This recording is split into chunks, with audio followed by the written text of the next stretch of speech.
something to talk to you about. The audience at WXVW is men with money, the guys who make decisions and spend big. And we've got an opening for category exclusive advertising.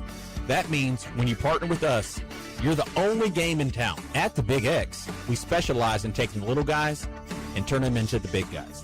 No fluff, no waste, just smart advertising that works.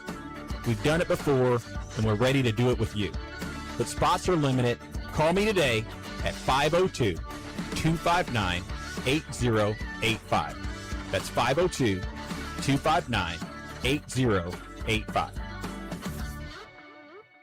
Mitch Craig Heating and Cooling, serving the Kentuckiana area, specializing in residential changeout. Mitch Craig Heating and Cooling offers free second opinions. If you get some bad news from your heating and air guy, call Mitch Craig Heating and Cooling. 812-786-0469 for a second opinion. Call Mitch Craig Heating and Cooling. Again, 812-786-0469. T.A. Jenkins and T.A. Jenkins Company, LLC, proud sponsor of high school basketball on the Big X. Call Terry Jenkins at 812-989-7381 for your residential and commercial construction needs. Design, build, or remodel, it's T.A. Jenkins Company, LLC, located in New Albany. Email Terry at tajenkins@tajenkinsco.com. That's G-I-N-K-I-N-S. T.A. Jenkins Company. The Big X Sports Radio Golf Cards are back. The 2026 Big X Sports Radio Golf Card is by far the best deal in the game. With the Big X Sports Radio Golf Card, you can play Park Mammoth, Old Capitol, Elk Run Valley View, Wooded View, and Christmas Lake, Santa Claus, Indiana. The card is valued at over $350, and you can purchase yours today for $149. Supplies are limited, so get your Big X Sports Radio Golf Card today at BigXSportsRadio.com or call 812-725-1457.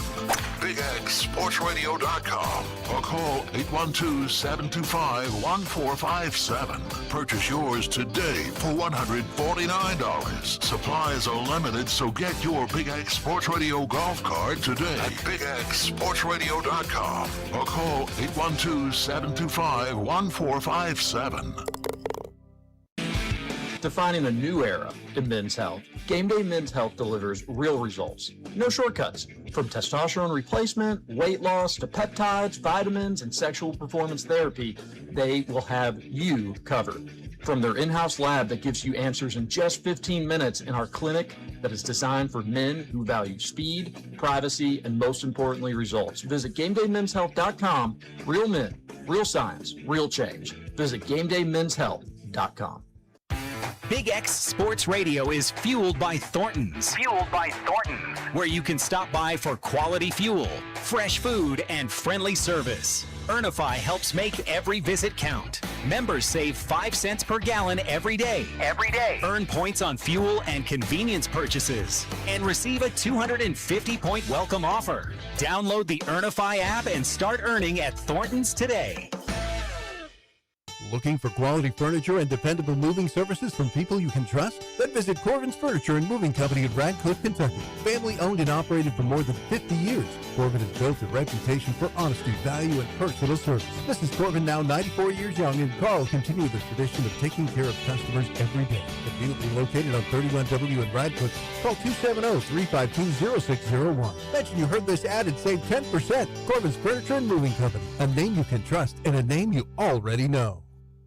Louisville's longest-running pro sports team is back. Louisville Bats Baseball at Louisville Slugger Field. Family-friendly entertainment at budget-friendly prices. See future Cincinnati Reds in action. To plan your day at the ballpark, visit BatsBaseball.com. Check the back seat. All right, come here.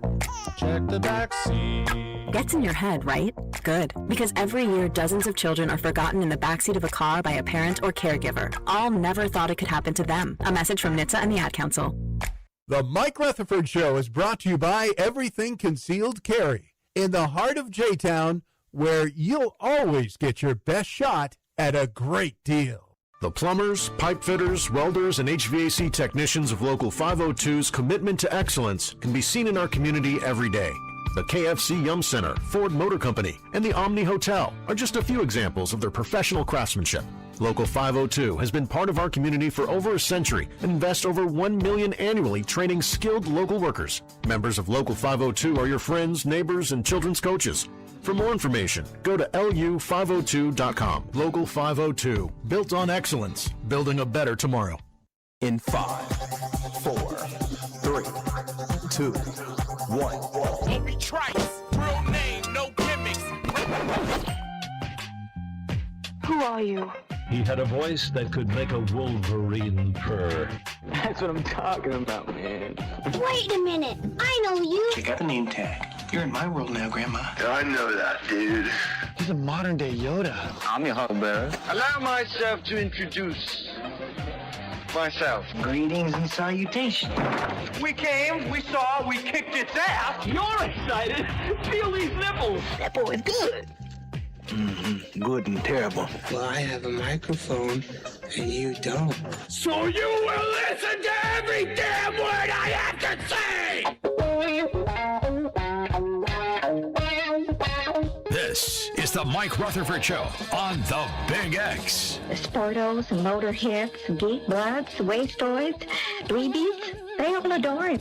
They think he's a righteous dude. The Mike Rutherford Show, presented by United Mechanical, your trusted partner for commercial and industrial HVAC, electrical, plumbing, and refrigeration. Call United Mechanical at 502-339-1133. Well, I'll stand up next to a mountain, and I'll chop it down with the edge of my hand. All right. Welcome, everybody. It is Monday, July 27th. Happy 70th birthday to my mother, Virginia Rutherford. You are the best. We love you. This is the Mike Rutherford Show. We're coming to you live from the world-famous University of Louisville College of Business Studios here in the heart of back home, Louisville, Kentucky. Cards fans, take your courage unites with an MBA from the University of Louisville. The full-time MBA is an innovative 12-month program that accelerates your career trajectory with convenient in-person evening classes, competitive 11-month paid internship opportunities provided with valuable industry experience. It's the MBA that pays. Get started today, and you can earn your degree in just 1 year. The first step is hopping online and visiting business.louisville.edu. We're on the air today from 2:37 until 5:30 here on 1450 AM, 96.1 FM. We are streaming all over the land, including on the Thornton's Big X Sports Radio Louisville YouTube stream. We are airing live on WBNA Channel 21. You know what's better is the Big X. Mike Rutherford, Trevor Kelsey here with you on a Monday edition of the show. Very happy to be back after a lovely time spent on the Upper Peninsula. Great time in Michigan. We can talk about it a little bit later, but happy to be back here talking sports. This will be the first week of the year where we hit August, which means I have no way to get updates outside, I guess, of Brooks Holton sending updates via carrier pigeon or Twitter, one of those two. So we can talk about that. There's been some more reaction, I think, to everything that happened with the Bahamas stuff. I got most of my thoughts out of the way early last week, and then I think as reality set in and we found out officially this wasn't going to be a broadcast thing, either radio, stream, TV, what have you, more and more people had thoughts voiced over the weekend. So we can talk a little bit about that. We have some football nuggets to get to as we inch closer and closer to the season. Trevor Kelsey will tell us how things went in my absence last Wednesday, Thursday, Friday. TBT is done officially. That sucks, but whatever. We're moving on. Trevor Kelsey in the house. Give him a follow on Twitter at Trevor Kelsey. He's producing the hell out of the show per usual. TK, how we doing on this Monday afternoon? I'm great. You're back. I'm excited. Good. I thought you being back was like the coolest thing that happened to me today, but then you reminding me that we're just like 4 days away from having August, no football month. I mean, woo.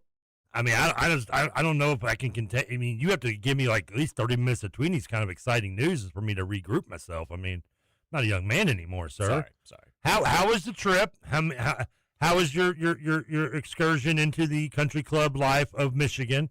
Did you get to meet Calvin Johnson? No. Did you ride in a limo with with Tom Izzo. Tell us about the golf trip. Tell us how you hit a 69. When's the last time you saw a limo? I feel like people don't do limos anymore. The last limo I was in. Well, I don't care about in. Just like I haven't seen one in a like limo. 15 years.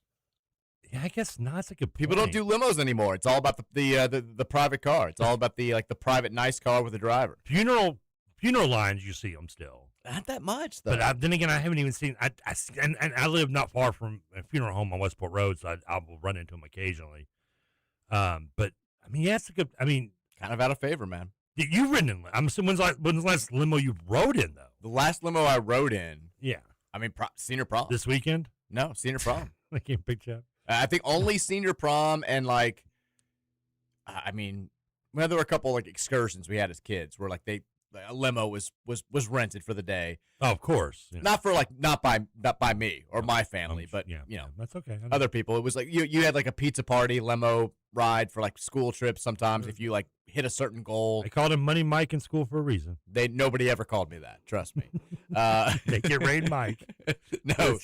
Here comes Miriam. Here comes it's Make Money it rain Mike. Rain and Rutherford the Rainmaker and Money Mike. Those were some of his nicknames he had back in the day when he was getting dropped off at middle school by a limo. Back in Wilder, yeah. Back in Wilder. Yeah. I think I'm gonna do that. I guess my last limo was prom too. Yeah, it's kind of fallen out of favor. But we had a really good time. It was a lot of fun. I golfed very poorly, but still had a blast. My buddy's in-laws place right on Torch Lake is ridiculous. Just getting up it was one of those things where you get up every morning and you walk to the end of the dock. You sit in those Adirondack chairs or whatever they're called, and you have a cup of coffee. You look out at this big lake. And you're like, yeah, it'd be cool to be super rich. You know, like, this is reason number 58,000 why it would be cool to. I was like, I would just go out here and sit all day. Did you ever go down there and like sit and just start sitting on the dock of the bay? I'm not watching the tide roll away. No, I did say it was summertime in northern Michigan like 55 times to annoy everybody. It was summertime in northern Michigan. That's the Kid Rock song, right? Right, yeah, Okay, but we were in northern Michigan, so that's so good. I said that, and then I said pure Michigan like 3,000 times. Like anytime somebody was doing anything cool, I was like, oh, that's pure Michigan, because that's the state motto. Or we'd walk up to a hole with a bunch of trees, and you're like, pure Michigan, man. 100% pure Michigan. Can that be applied to like the athletics issues as well? Like impure Michigan, yeah. Impure Michigan, morally impure Michigan. That's what the new logo They're should doing be. their best to make Ohio look better. That's also the secondary state motto. But it was a lot of fun. We got up there on Wednesday night. We stayed at my actual best friend's house in Birmingham, land of Calvin Johnson these days, and apparently somebody else who he told me, but I've forgotten.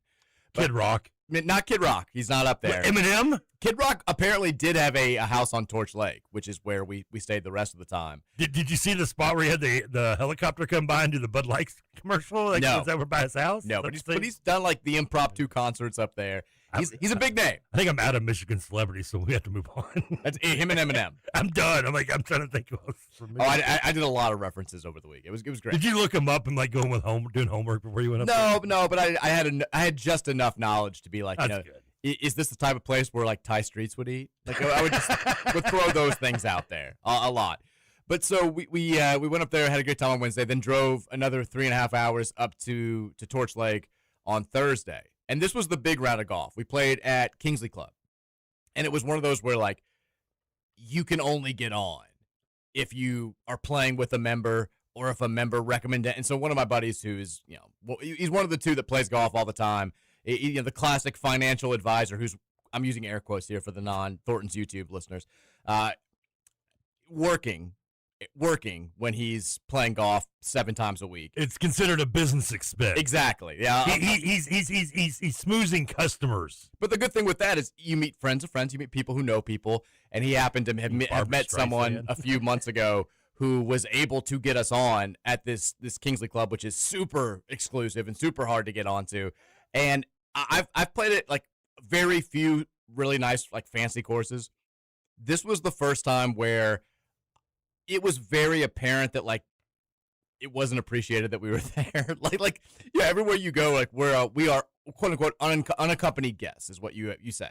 So we're able to play there, but everybody looks at you like you're scum, and there's just like you are not treated well. There's no, here's a gift, or where there are exclusive places that you can't go to and all this stuff. Yeah.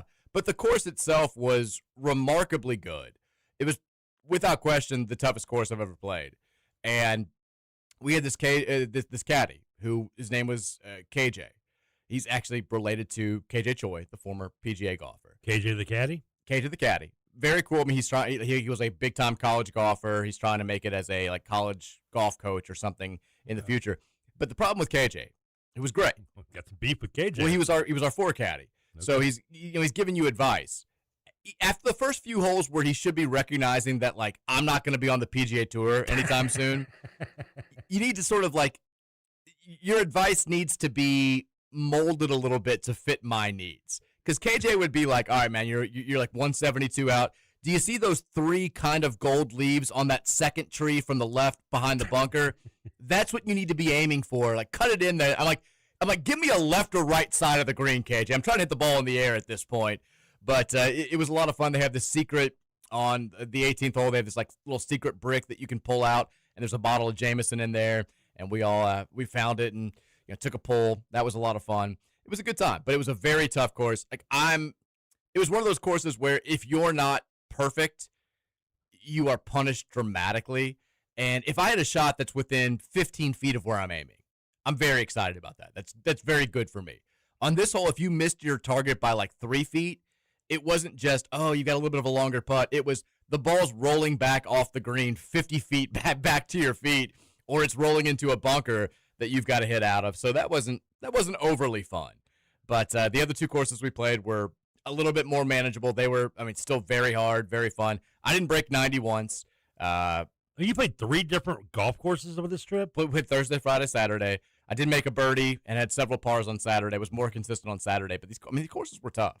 And but it was fun. It was one of those where on Friday you realize early on, this isn't going to be my day either. Let's just start drinking heavily on the course. So that was fun. I think I drank more overall on Friday than I have the past 2 years combined, which made for a little bit of a tough Saturday morning. But it was just great to be, it was just, you're like me. We have friends that we text every day. Yeah. But you'll go months without actually seeing some friends in person, not just the ones that are living out of town. Some I haven't seen in years. Yeah, I've got close friends that I literally text every single day, and there will be periods of 5 or 6 weeks where I don't actually see them in person. And when we do see them in person, a lot of times it's formal stuff, or you've got your kids with you, and it's just it's not like it used to be. So having these weekends, these couple of nights to feel like the old days where you're laughing and drinking and kicking back and acting like you don't have cares in the world. It's nice. It's a good escape to have every now and then. I love how you just kind of it led into the song from Fraggle Rock there, take the cares away. Worries for another day. Golf in northern Michigan. So it was me and my 3 buddies, and then my best friend's his father-in-law. He brought 3 of his friends, his business partner's 83-year-old dad, and then his business partner's brother-in-law, who had married the guy's sister. And the old guys were very cool. It was very fun interacting with them. I was told ahead of time, there's this guy, Doug. And I really hope Doug's listening today. What up, Doug? So Doug, he's the one who married the kind of the business partner's sister and the mentor of my buddy's father-in-law, his daughter. All right. And Doug actively refers to himself as Black Doug from The Hangover because he's married into a world where there are very few black people, and he enjoys making fun of it. Okay, I was going to say I'm hoping he is black at least. He is. He's very black, but very awesome. Because I could very see cool. it be an awkward joke, but yeah. So everybody ahead of time, they were they kind of know our personalities. They're dude, you and Doug are going to be you're going to hit it off. You guys are going to be best friends this weekend. And my first glimpse of Doug is after we played the first round, we go to this bar to have post-round drinks, and Doug's yelling across the table. He's been drinking a little bit, and he's like, Ron, tell me about this radio show. And he's like, what do you even talk about, man? Your football team ain't bleep. Your basketball team hadn't been bleep in years. And I was like, am I going to fight Doug at this bar? What the hell? I was like, what is this, Doug? I was told we were going to be best friends. And then he comes over and we start talking. And he ends up being awesome. And we talk about sports the whole weekend. And he nicknames me Smooth Sexy. I wanted to be Bald Sexy, but he went with he was like, no, you're smooth sexy, and then he wanted to say, he's like, I'm gonna text into the show. He's like, you're gonna get a text. It's like, it's Big D from Detroit. Make the listeners pick your nickname, smooth sexy or bald sexy. And I was like, I want bald sexy because he was giving us all sexy nicknames. But Doug was the man. Everybody else was very cool. I'm assuming Big D's a Michigan fan. He's not really. So he's got to have. If he's talking smack about Louisville, he's got to have a team, right? So he's more of like I think the classic like pro sports fan. Like he's diehard. So you can't take smack talk from that. He's diehard Pistons, Lions, Tigers. And then he's like, I never really cared that much about, like, he's like, I didn't go to Michigan State or Michigan. I kind of root for both of them, but I'm just not as much of a college sports guy. He's like, I watch, but like, my loves are the pro sports teams around here. I mean, y'all share the same love for the Lions. And he's talking trash about your team. I know. But like, they're your team too, Doug. But then we ended up talking a lot of Lions. But yeah, I mean, early on, my best friend Weber was like, a lot of people up here like to do the thing where it's, we don't care about like nothing outside of Michigan and Michigan State sports matter. Like, you guys are all literally, I'm like, okay. Like, I got a lot of that at Dayton with the Ohio State fans up there. Danny gets a lot of it in Columbus. Yeah. They're like, are you guys even going to be any good? Like, who do you guys even have? I'm like, you guys ever going to not cheat or not have coaches that are just banging everybody in their athletic office? Like, that's kind of coach once punch a player on the field, okay? And don't get me started on Michigan State's issues. If we want to go there, we can go there. So I have friends that went to Ohio State. I know exactly where you're coming from. I mean, I used to visit them when he was students up there still. So we had a lot of fun. Like I said, I drank more than I am. Care to admit? Yeah, or at least can remember. It was a little rough yesterday morning, and then driving back 8 hours.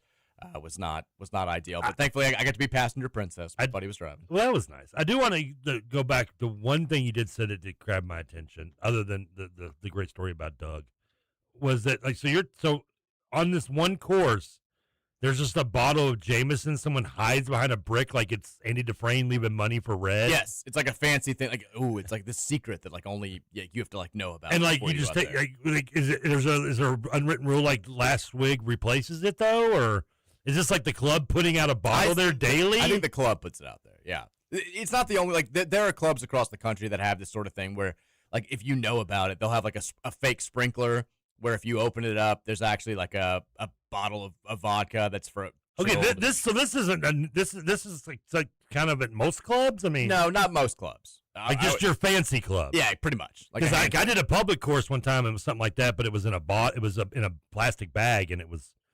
just sitting on next to the course. I was like, okay, let's drink it. Just as cool. I mean, just as cool. It's like the famous bag in the sand trap off 6. I mean, you're not going to, like, I don't know. To me, like, I'm, like, worried about, like, a bunch of, like, an outbreak of cold sores going on from, like, everyone sharing this Jameson bottle. Yeah, I mean, there was some... I know it's a richer, like, area, so maybe it's not the same as, hobos handing around a brown bag with liquor and malt liquor in it or something. It was one of those. The bottle's like a quarter filled at this point, and I'm like, who else has been drinking? That would be a little. Did you take straight from the bottle? Or do you pour it in a cup? Took it straight from the bottle. Pass it around like we're back in college.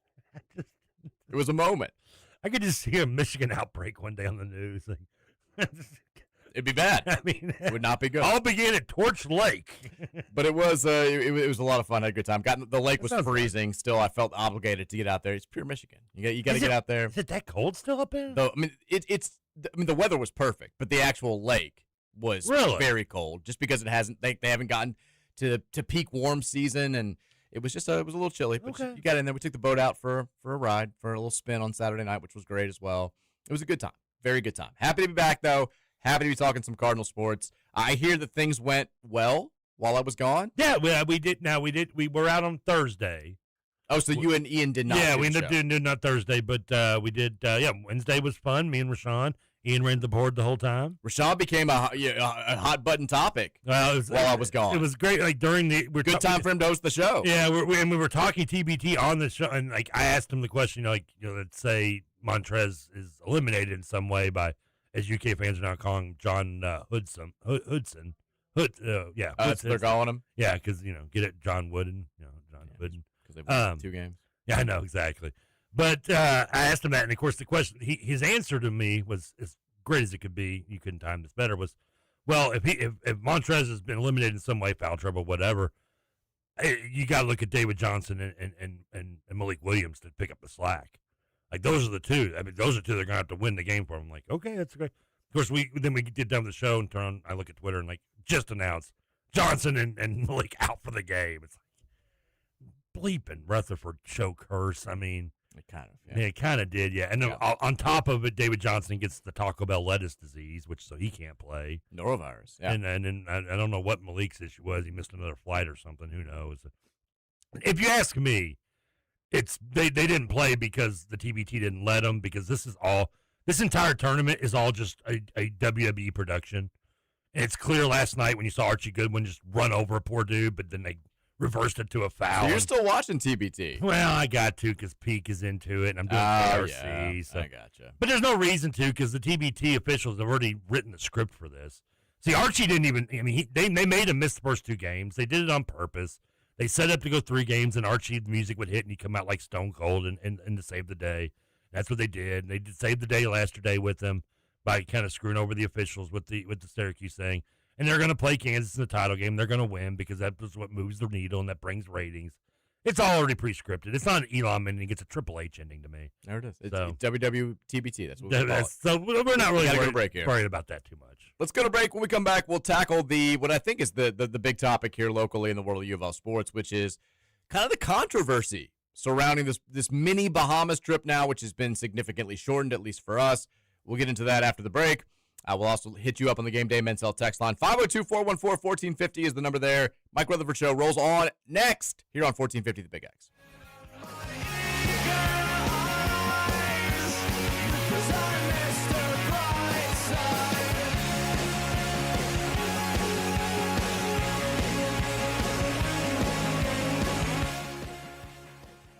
Guns, gears, and great deals. Say it with me. Everything Concealed Carry. With over 1,000 firearms in stock, you'll find exactly what you're looking for. Shop SIG, Smith & Wesson, HK, Glock, and more. Plus the best selection of used guns in Louisville. Looking for premium? Check out Kimber, Dan Wesson at Wilson Combat. We pay cash for guns, and we always have specials. Visit Everything Concealed Carry, 10306 Taylorsville Road in the heart of J-Town.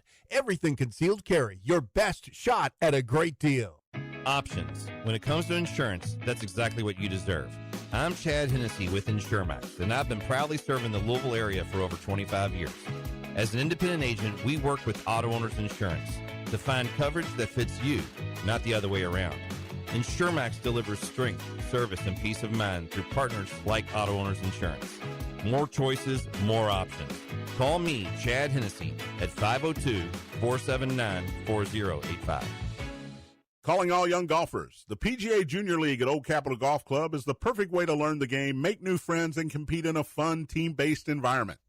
Open to boys and girls of all skill levels, our PGA Junior League is coached by PGA professionals, helping kids build confidence on and off the course. Join the team and experience golf like never before. Sign up today at Old Capitol Golf Club and let's tee it up. Visit oldcapitalgolf.com to register now. Roosters is the place to watch your favorite teams play. From college to the pros, Roosters has all the games. Plus, you're going to love the food at Roosters. Come watch the games and enjoy 79-cent boneless wings every Monday. Roosters with 6 Kentuckiana locations: Dixie Highway, Preston Highway, Fern Creek, Shelbyville Road, Springhurst, and in Clarksville. My name is Terry Schultz, CEO for the Rutherford County Area Habitat for Humanity. Republic Bank has really been a game changer. They have invested not only financially, but time to really listen so that we can move our mission forward. What I like about Republic Bank is they've come in asking, what are your needs? And I don't know that you get that any other place. That's Terry's story. Now let's get to work on yours. Republic Bank, time to thrive. Member FDIC.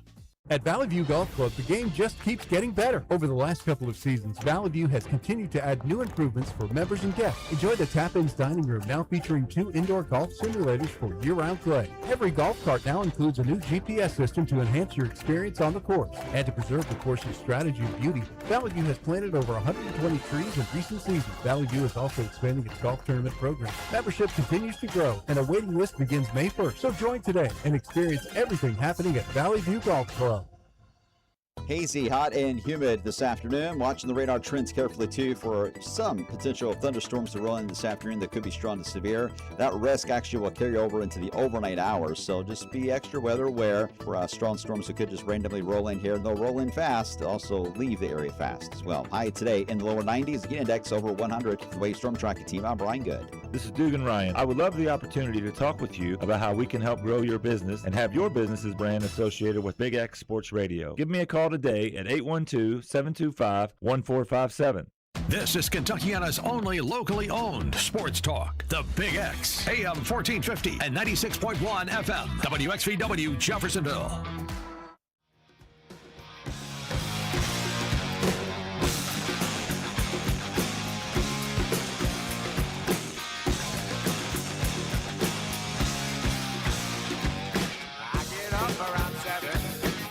Back in 3 o'clock hour here, Mike Rutherford Show, 1450, 96.1 Big X Sports Radio. Trevor Kelsey's in the house here as we kick off the final week of July. I said it at the beginning of the show, maybe you missed it, so let's reinforce it. It is now, folks, the Thorntons YouTube stream where you're watching the Mike Rutherford Show or any of your other Big X favorite shows on Big X Sports Radio Louisville via YouTube. Thorntons, it's okay. We're back. You can love Thorntons again, folks. I know the worldwide Thorntons ban had been going on for a long time. People were boycotting Thorntons for the last year or so. You can go back to your area Thorntons. There's 17,612 of them in this area for a reason. They know what they're doing. The Big X YouTube stream, fueled by Thorntons now. Power up with great coffee, fuel, and discounts at every stop. Thorntons. We love them. Thank you for sponsoring the YouTube stream. We love you guys. So now everybody who comments on YouTube stream, you got to make some sort of reference to Thorntons every single time you comment. Yes. Not actually true, but or it won't get read. But it would be appreciated. It would be nice. TK's in the house today. We're going to dive into what has become, I was gone after Tuesday last week, but I still feel like I've voiced pretty much all of my thoughts on what has become the big topic in the world of Cardinal sports since the weekend, which is this Bahamas trip. That is still happening. The team is down there right now getting ready for what will now be their only game of this exhibition tour. They're going to play tomorrow at 2 o'clock in a game that officially will not be televised, will not be streamed, will not be broadcast on the radio anywhere. We will have no idea as far as what's going on outside of, I'm assuming, the highlights that U of L themselves will show us. Can we do play-by-play during our show tomorrow? Yeah, I mean, Ian Ellis, 35 points. It's going to be great. just random play. Yeah. Crawford wrote about this over the weekend. He essentially said, I think it was on Thursday or Friday, I saw on Twitter, that, he was holding off on voicing his thoughts on this whole thing, kind of assuming that U of L would find some way to make this work or at least make this a little bit better for Cardinal fans before he started voicing his thoughts. I did not wait. I wrote about it 2 weekends ago because I was a little bit upset. I wasn't upset. I was just like, this is silly. Come on. This is an easy win for you. Take the layups while they're out there. Outside of actually winning games once you get to the season, these are the types of things that can best endear you to a fan base that is, I think, still pretty eager to feel the same types of feelings they were feeling with this program 10, 15, 20, 50 years ago. I wouldn't say Eric's approach is good, too, but like your approach was necessary because you leaked it out early enough to where you were putting pressure on Louisville. Otherwise, they'd have just waited till like today and been like, oh, by the way, we're not on TV tomorrow. Well, clearly it worked because they changed nothing and said nothing. Well, but at least maybe you put some pressure, maybe to the point where Eric was like, I'm not going to come out yet because I think what Mike's doing is going to, they might change their mind. He at least believed it long enough. I don't think that I came into his mind at all. But not exactly effective pressure because nothing changed yet. So, first of all, the big other change that was announced while I was gone was that they're going from 2 games to 1 game. They gave no real reason for that. I mean, there are other programs that are, I think it's Marquette or somebody who's going to Italy, and they've got a handful of their key players all injured, and they're still going to play 4 games with 9 players. Like, it can still be done. It can still be beneficial. But this is now very clearly becoming a deal where it's, I think Pat Kelsey wanting to have a unifying bonding experience somewhere outside of the city of Louisville where everybody's on their own. You've got no real choice but to interact with the guys that you're with because there's nobody else there for you to kind of hang out with. He wants it to be a bonding deal. He also wants the 10 extra practices that you get. I think that's probably the biggest thing. And then one sort of quasi experience where you go through the motions that you'll go through before a real game. And I think that that's kind of all there is to this, which is fine. And I do want to, before we get into like the, this is awful, whatever, I want to say, at the end of the day, if the season goes the way that it's supposed to, this will be a very, very, very, very minor blip that the average Louisville fan maybe doesn't even remember 7 months from now. This is not the biggest thing in the world, but it is July, and this is what we talk about. In a vacuum, it's big. And in a well, maybe. It's big this week for me. I think the bigger thing for me and the bigger thing for a lot of people out there, and Crawford's column really hit home on this, is that maybe it's reflective of a bigger issue that could become a bigger deal as we get further into this Pat Kelsey regime and the new era of U of L sports and all this stuff, which is that it kind of feels like there's a connectivity problem between this program that has meant more to this community over the last century than maybe any other program or company or franchise or group in the city of Louisville.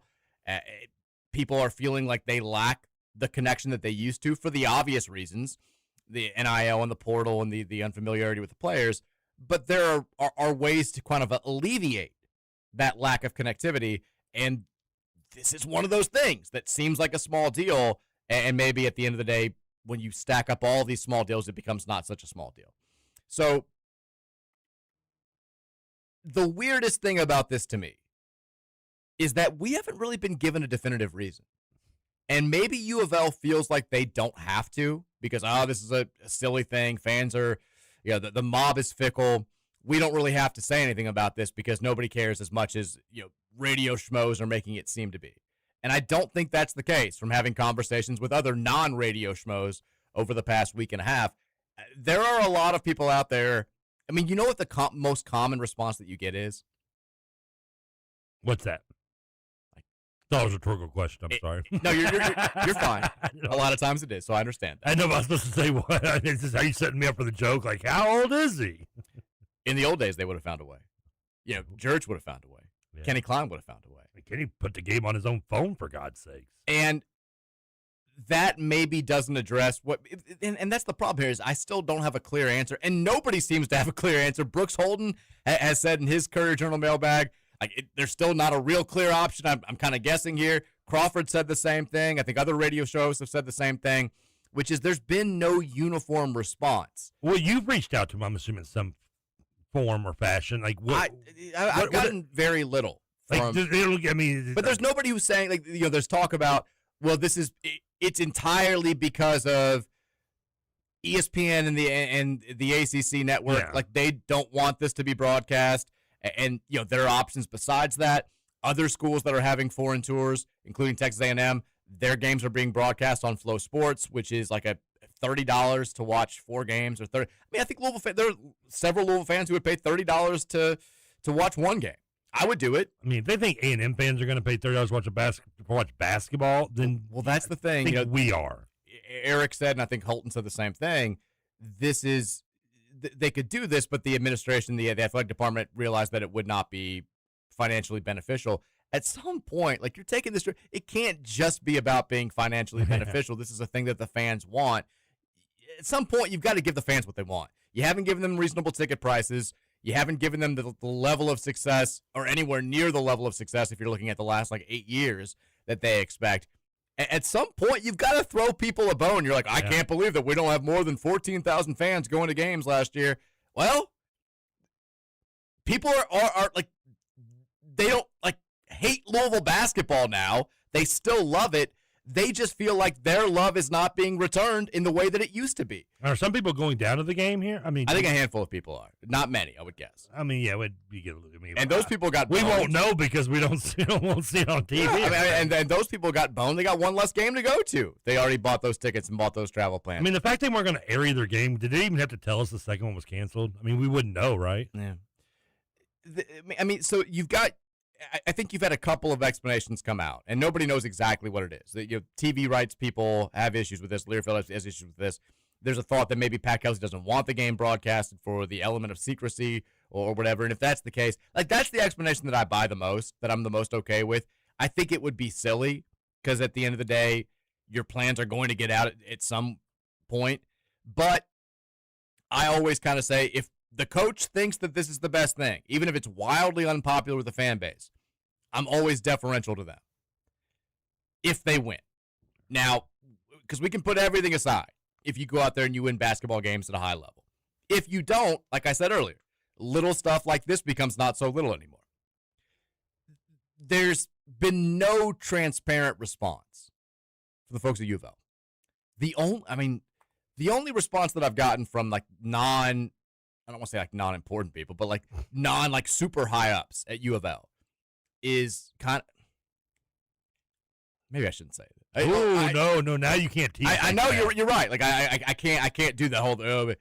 It's been people essentially saying to me hey, don't put my this could have gotten done, or it doesn't seem hard, but yeah, or the people or the person who could have gotten this done, they're not here anymore. There's stuff like that, and it's not. I don't think disgruntled employees. I mean, there are people that have reached out that used to work at U of L that have had significant thoughts about that, but you would expect that sort of thing.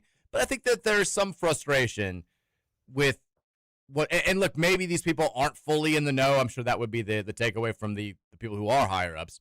But it just seems like this is such a easy. Again, you don't have to give us a full-on, pristine ACC quality broadcast. I mean, did you see the Indiana broadcast? Yes, and they were satisfied. They couldn't even get the scoreboard to work in the middle of it, and went to a medal ceremony from something else. And they still, they were still eating it up, and so would we. Purdue is playing North Italian Texas State, Louisiana last night. Oh, they got a guard. I heard it's really good. He's probably going to be playing in the Big Ten next year. Yeah, he's transfer portal. As long as he's 7'3", that's what Purdue goes after. But their game streaming last night. It feels like, again, the other problem that U of L has that these programs don't is they haven't been through nearly the types of things that Louisville and Louisville fans have over the past decade. And this is there was already a little bit of a connectivity problem between the fan base and the program before Pat Kelsey got here for obvious reasons. And I think that after we had that first successful season, there was this notion, and I had it certainly, that things will just kind of go back to normal. It's a new world. We're getting new rosters every single year. We're paying players. Everything has changed. But at the end of the day, we've always been cheering for Laundry. We always cheer for the name on the front. We're going to fall back into our old habits.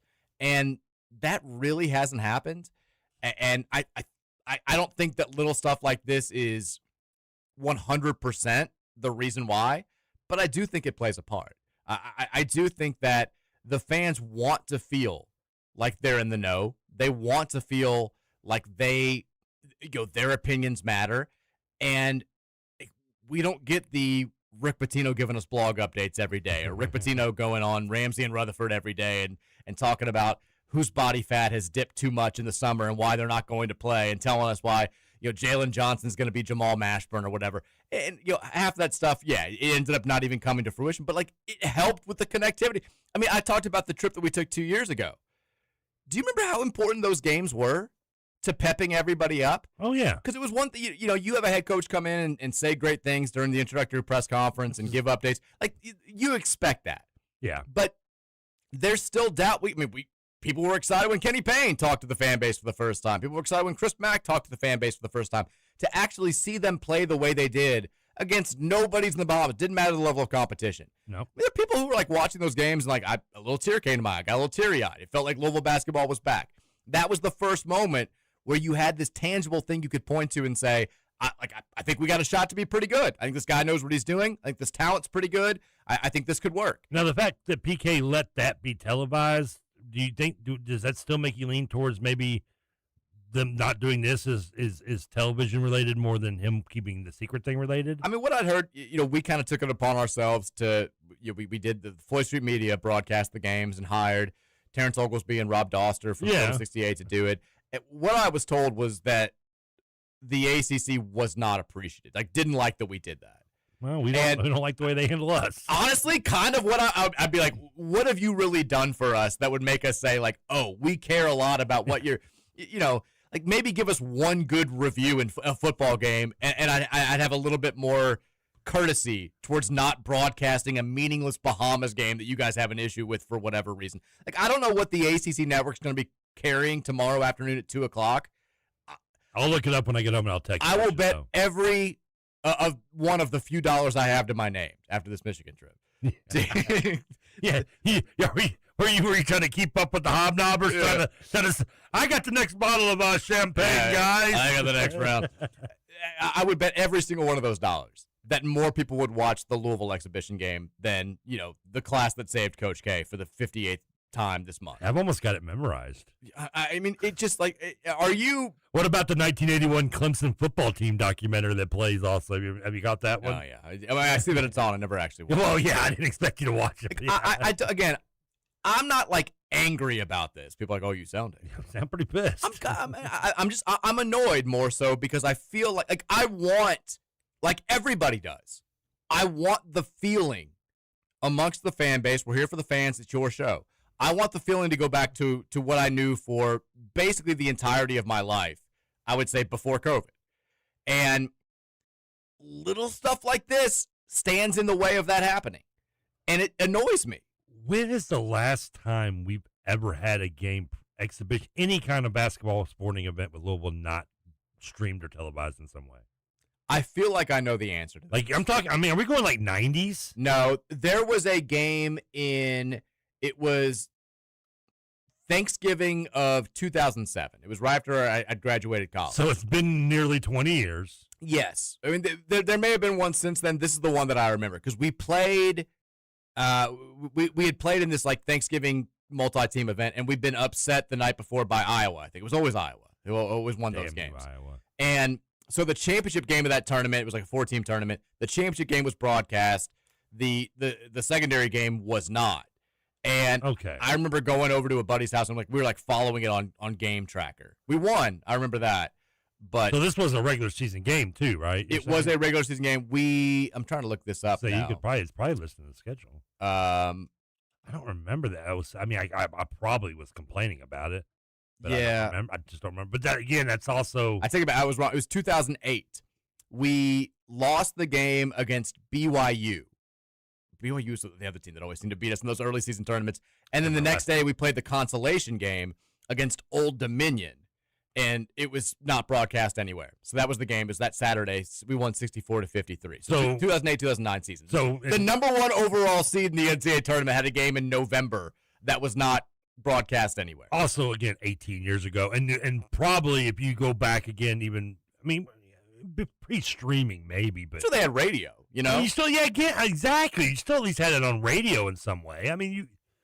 This is bad. I'd be willing to take the few dollars I have, which is less than even you have, and say that in the last, 30 years, you've had less than 4 games in this manner, including exhibitions. Oh yeah, yeah. Now I'm not saying that every game has been like the cat's meow in terms of the distribution of it. Sure. We go back to just even last year for some of the preseason games because I hate ESPN's website, but it's still available. It's still there. It's still an option. It's still there's a way to follow. Exactly. That's just. And what you said earlier about the U of L thinks it's just us talking heads trying to stir something up.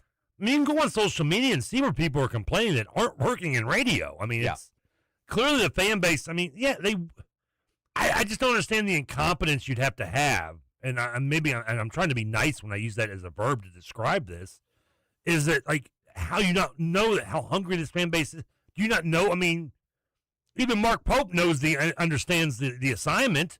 You should understand that everyone we want We're losing our minds over Adrian Woolley hitting one jump shot, not even back-to-back jump shot clips you put on Twitter, and you're telling me you don't think we don't want to watch an exhibition game, an actual game? It doesn't help in this era either, where everybody knows how much we're spending on the roster, right? Well, yeah. And you're telling me that we can't spend, 1/800th of what we're paying Gabe Dines to get a game broadcast or at least streamed. I mean, you should pick a fan that's paying their way to these games and just make them the play-by-play guy. Oh, congratulations! You bought a $4,000 package for this trip. You get to be play-by-play too. It doesn't take a lot to broadcast a game these days. I mean, it doesn't. No, it doesn't. So there was a guy who sent me, and I didn't get a chance to respond because I was on the road when I saw it. But he had sent this thing where he was like, I think we could just go down there and we could broadcast these games ourselves if you really wanted to. He's like, I can find the equipment from a buddy. If you want to call, and I was like, it was one of those where I was like, I don't think the Big X is going to cover the cost of a trip for me to the Bahamas at the last second. Yeah, but it's a great idea. This could very easily be done, and it could be worked out. Are we going to get a fan that's down there? I hope so. That's going to put it on YouTube in some way. I don't know, man. On Twitch or one of the, I would think so. I don't know if they would go over there and take their phone away now at this point. I don't know, because we don't have an explanation for why this has become such a big deal. That would be a bad look. I mean, the other thing is Louisville has such an inherent advantage that I would say 97%, 98% of Division I men's programs don't have, which is just how much we all care, right? Yeah. This is a big city. Sometimes too much, but yeah. For sure. I mean, it can be an issue, but, I don't think that having too high of expectations is an issue for a fan base that has seen 2 NCAA tournament wins since 2015. No. But, we have that built-in infrastructure that 98% of Division I men's basketball programs would kill for. And a big part of the reason why that infrastructure is in place is not because of people in the past who wanted to squeeze every cent out of every situation that they could. And I'm not even saying that that's what's happening here. But there have been people time and time and time again since the 60s that have done things for the fan base just because they knew it was, quote-unquote, the right thing to do for the betterment of U of L basketball, right? People that have said, we're going to have a fan event here. We're going to have these tickets. We're going to have this accessibility. We're going to have the Cardinal Caravan. We're going to do all this stuff. And that has helped build this into what it has been for generations. People have felt like they've had some degree of ownership over the U of L men's basketball program, regardless of if they've gone to every single game or if they've gone to none of the games. They grew up watching Don Russell call games on WDRB or, when they were on HAS or wherever they were before that. They have all those same memories. This is our program. And now you have this situation where it feels like everything that we have the ability to do to get close to the program comes with an excessive price. Hell, at this point, there's nothing we can do to get close with the program during this Bahamas trip outside of actually going to the Bahamas and watching one game in the middle of the afternoon on Tuesday. It just feels like that sort of feeling between us and them has never really been there before. There's never been an us and a them. It's been we. It's been we are Louisville basketball. And now I hate that it feels like there's this divide, even though better days are here for the program and we have a team that has top 15 preseason expectations and Final Four aspirations and all that stuff. It's just, again, the small stuff needs to be handled like there are no small things when it comes to something as big as this, which is U of L basketball and its relationship with Louisville fans in the city of Louisville. And would you have a reasoning for that divide? I think it's built up. I think that there's been a lack of trust. I think that that stems from the departure of Patino and I think Church, that there was some feelings of ill will back then. I think that then that's been a while, but yeah. Yeah, I think that probably has gone away for the most part. I think that there were obviously some. I think that there's scandal fatigue still a little bit from. It felt like we had a great thing going, and then it was like, all right, we can deal with one scandal, but 3 and 5 years or whatever it was a little bit too much. Do you still have the fatigue personally? No. Okay, I don't either. I'm just curious. I don't. I think that you know moved past it. It's one of those where you can still have scars, but they don't hurt anymore. You still see them. And I think like hiring Chris Mack and the way that he handled the, having to fire coaches against his will and Dino Gaudio and FBI and all that stuff like that, that's still a small scar. That's still like I said, with the little acts of gratitude, all of the little stuff, good or bad, adds up. And all of a sudden you look back and you're like, man, all that little stuff, it ended up being kind of a big thing. I mean, I think hiring Kenny Payne and then Kenny Payne not talking with the fan base, and then when he did talk, kind of like sounding like he had no idea what he was doing. Like, what are you saying? I mean, I think there's still a little bit of shock from that. I'm still shocked that you could ever get this program to a point where it could win 4 games in a season. I did not think that was humanly possible. I still don't know how it was possible. You didn't think it was possible. I put 500 on the line, Melvin. Yeah, I mean, when you put 500 on the line, that we would win more games than Eastern Michigan. Yeah. And we got doubled up. Yes. By a bad Eastern Michigan team that finished second to last in the MAC. By Stan freaking Heath. And then I think now you've got people that have known college sports in one way for their entire lives who are still adjusting mentally to, we're bringing in all new players every single year, and these players are being paid, and we have 2 players that are going to be paid more than LeBron James next season. Like, I think all of that it makes it all not feel the way that it used to. So that's, again, why I think stuff like this is that important. When you have something that could feel the way that it used to, like making way too big of a deal about a summer basketball game against bellhops and bartenders from the team hotel, and you don't do it, it just adds on to all this, like, man, it's not the same anymore. Is that why the second game got canceled? Their point guard did a good job at the other Marriott. Like he got hired at the Westin. He went from Atlantis to Baja Mars. We just lost 3 starters to the hotel purge. Different side of the island. He couldn't make it for the game. Maybe that's what it was. I don't know. We got your thoughts after the break. Hit us up on the Gameday Men's Health text line at 502-414-1450. You can also weigh in on the Thornton's YouTube stream text line, if you want to call it that. It's the Mike Rutherford Show. We'll talk more about this and other things after the break. Hour number 2 is next here on 1450 The Big X.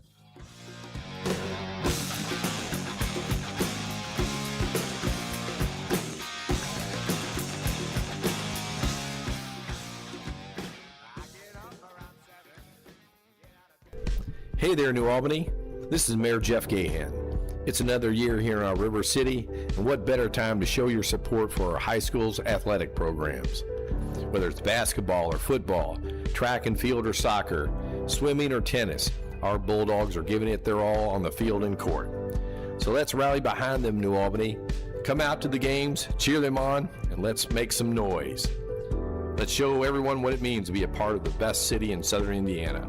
Go Bulldogs!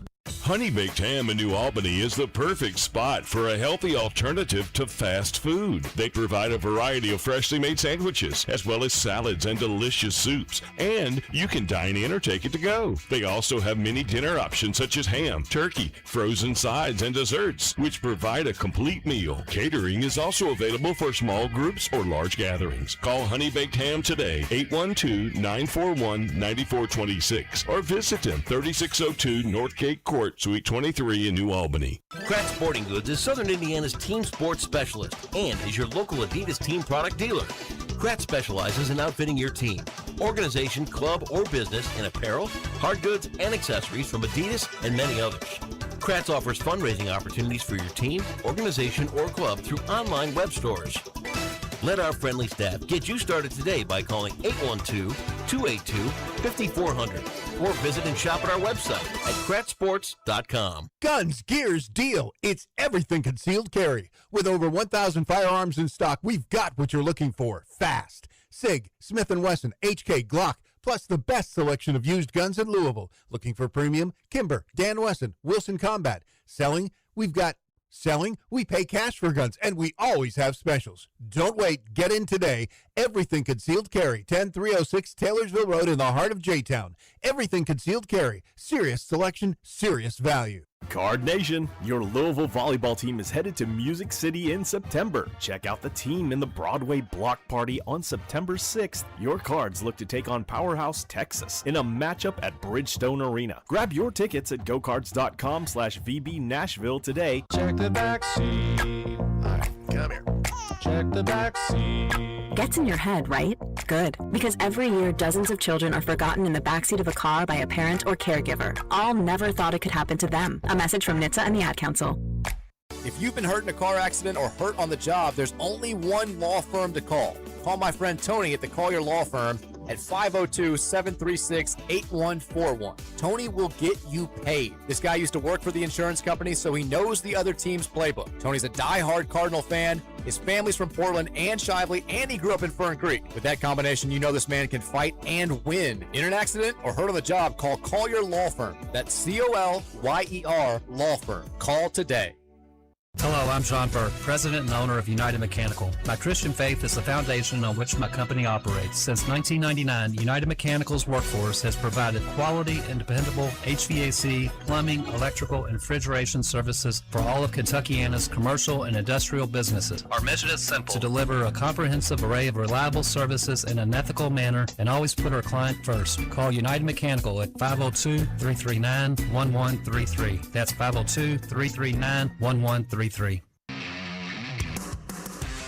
Defining a new era in men's health, Gameday Men's Health delivers real results with no shortcuts. From testosterone replacement, weight loss to peptides, vitamins, and sexual performance therapy, Gameday Men's Health will have you covered. Their in-house lab gives you answers in just 15 minutes, and our clinic is designed for men who value privacy, speed, and results. Visit GamedayMensHealth.com. Real men, real science, most importantly, real change. Visit GamedayMensHealth.com.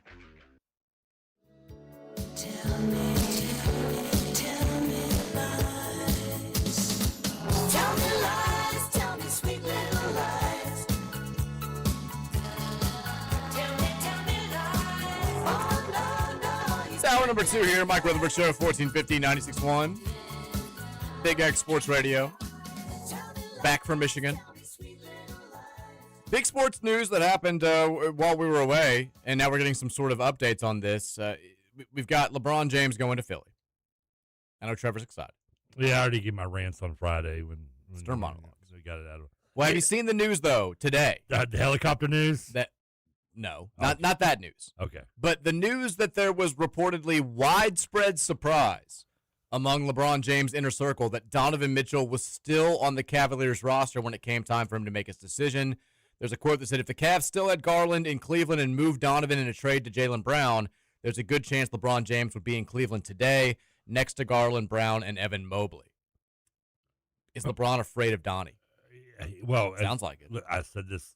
The one thing I underestimated with LeBron when I thought about where he's going to go is he had to go somewhere where he can be the alpha dog despite not being the most talented. And, you know, Jaylen Brown's not going to bark. He's going to step back like he did with Tatum. You're right. Joel Embiid has no spine anyway, so we know he'll step away. Or knee at this or point. knee or neck or anything else. Cartilage.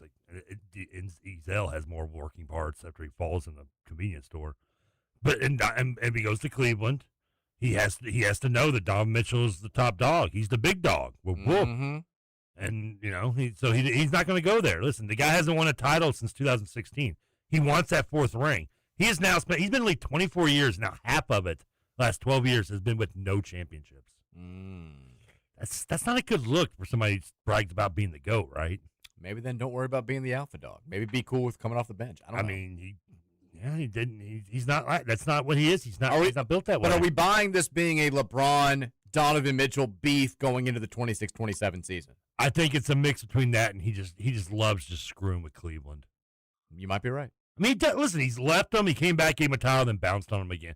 If I'm a Cleveland fan, I'm happy we won a title, but I hate LeBron James. I'm here for the rivalry. Let's go. I mean, I want Donovan to beat him whenever they play the first time next season and make a little bit too much of a show. So this becomes a bigger thing. I can't wait to be. I'm glad he came to the East, particularly because Halliburton supposedly has a friendship with him or something in some way, and he threw out there, "Hey, you should come to the Pacers because if you really want to win a title, and I'm healthy, we're the best team in the East."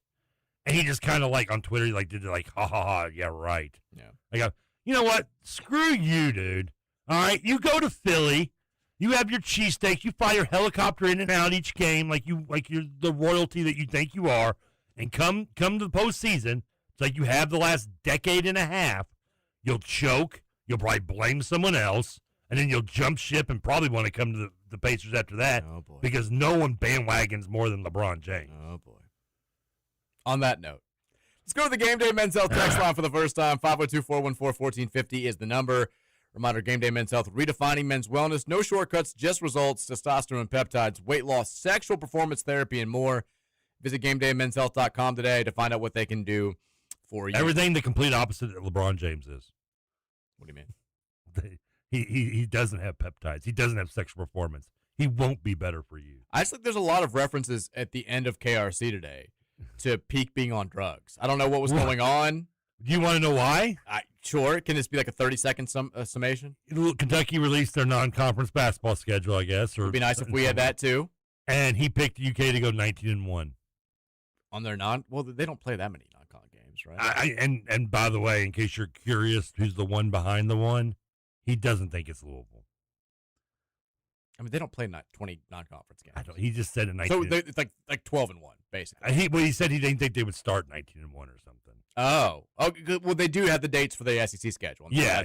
So also always talk because they're playing Arkansas the day after the Super Bowl, which is great scheduling. So he's got them going 19-1. A lot of people think he was still just drunk from his TBT celebrations from last night.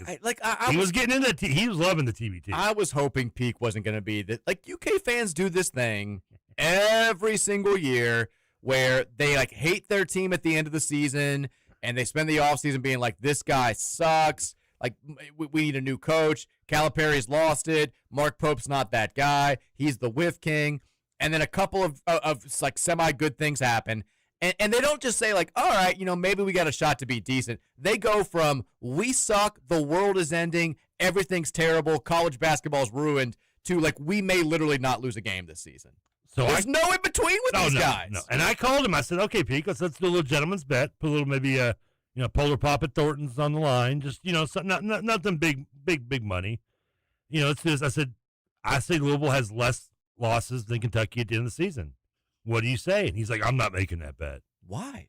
Like, you think you're going to lose one game? I mean, well, at least, they may lose a few more. They play more than 20 games, but still, you have us beat. You're considering us to beat Louisville. They start 19-1. They better not have more than 6 or 7 losses by the end of the season. You're putting that. I'm going to put my money. I haven't even seen. Listen, I don't even get to watch us play a preseason game.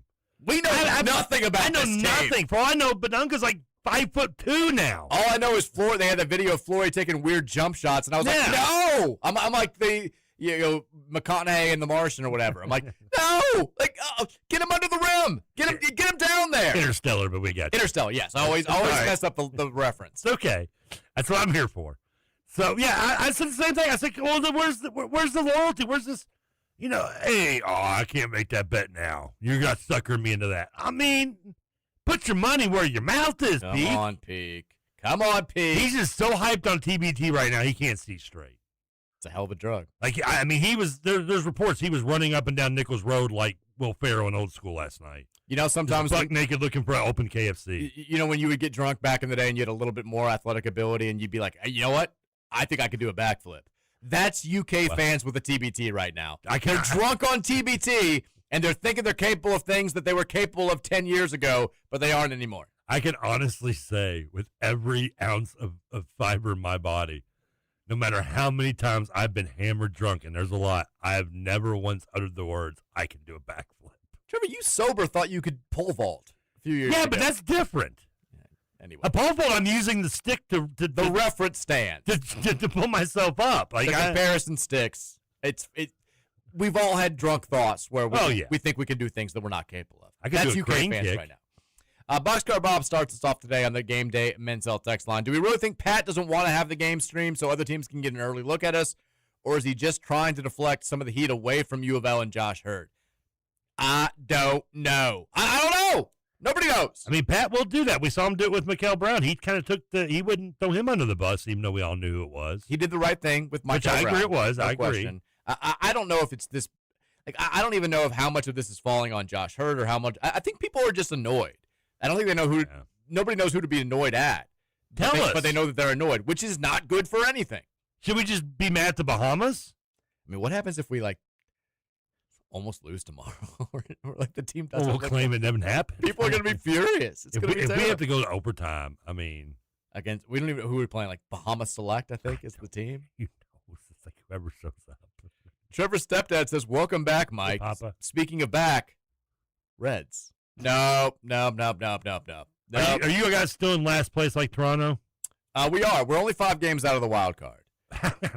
But we are in last place in the Central. And they found it today, like our biggest trade piece at the deadline. Spencer Steer's got like a broken wrist now. So, but we've won 3 consecutive series after the All-Star break. You are 49-55. We're not good.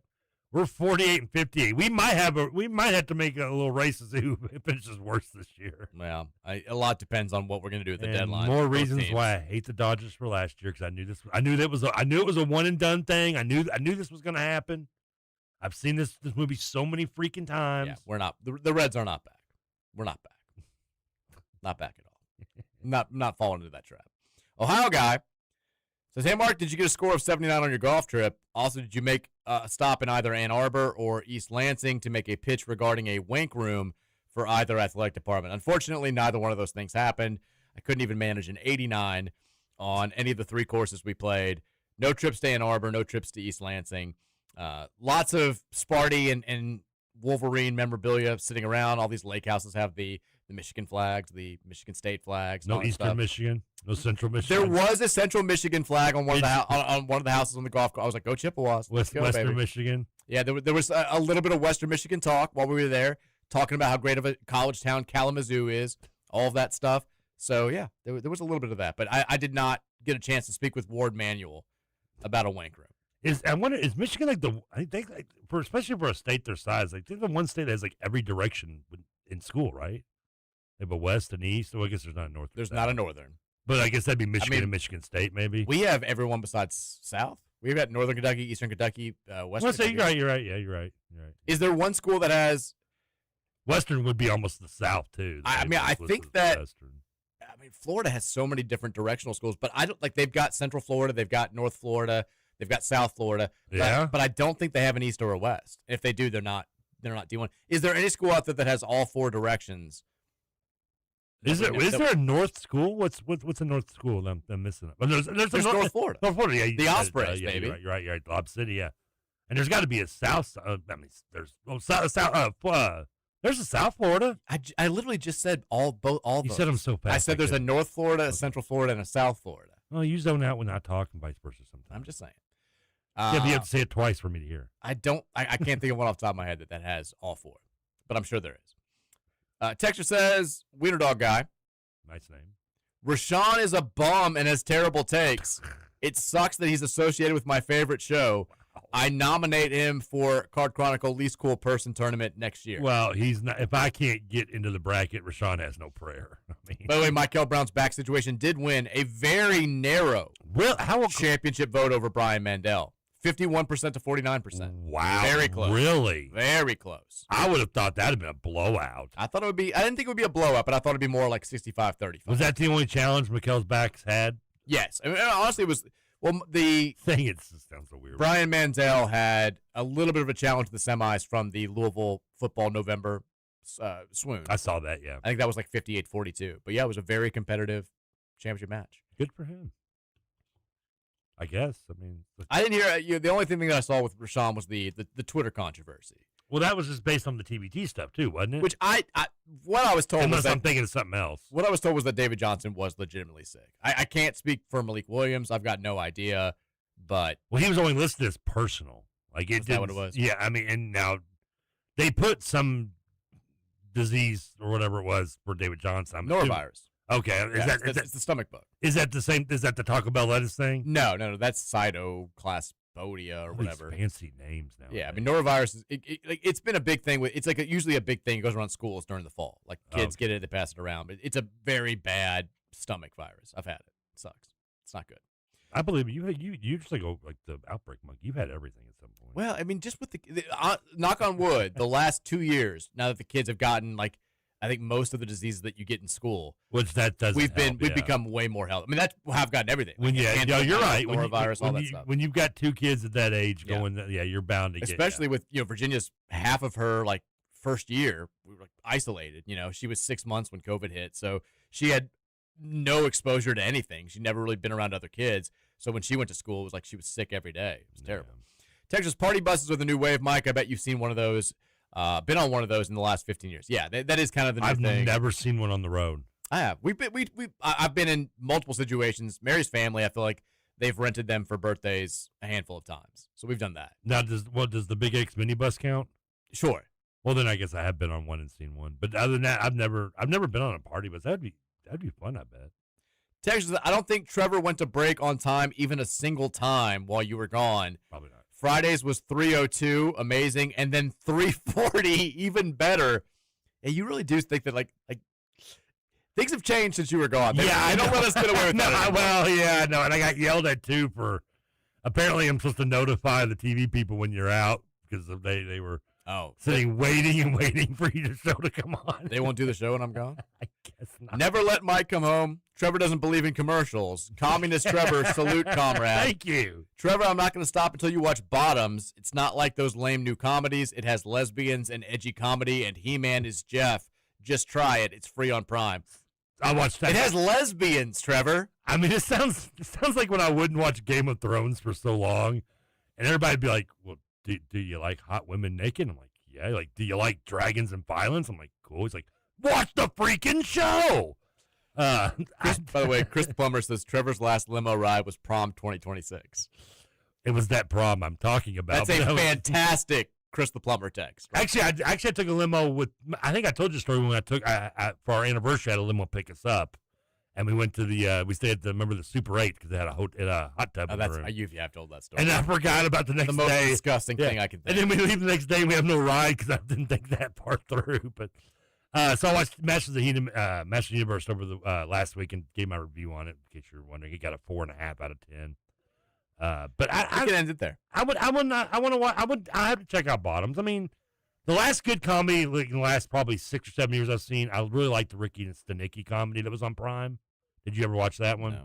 Thought that was pretty funny. Okay. John Cena's in it, but outside of I'm very picky about my comedies. Talking about the Super 8 hotel, one of my favorite things. So usually when we do road trips, I'm driving, but on the rare occasion when I'm not, I love looking at those in like rural, in the middle of nowhere. You'll see like 3 what look like safety deposit boxes, and it's like the Crenshaw Motel.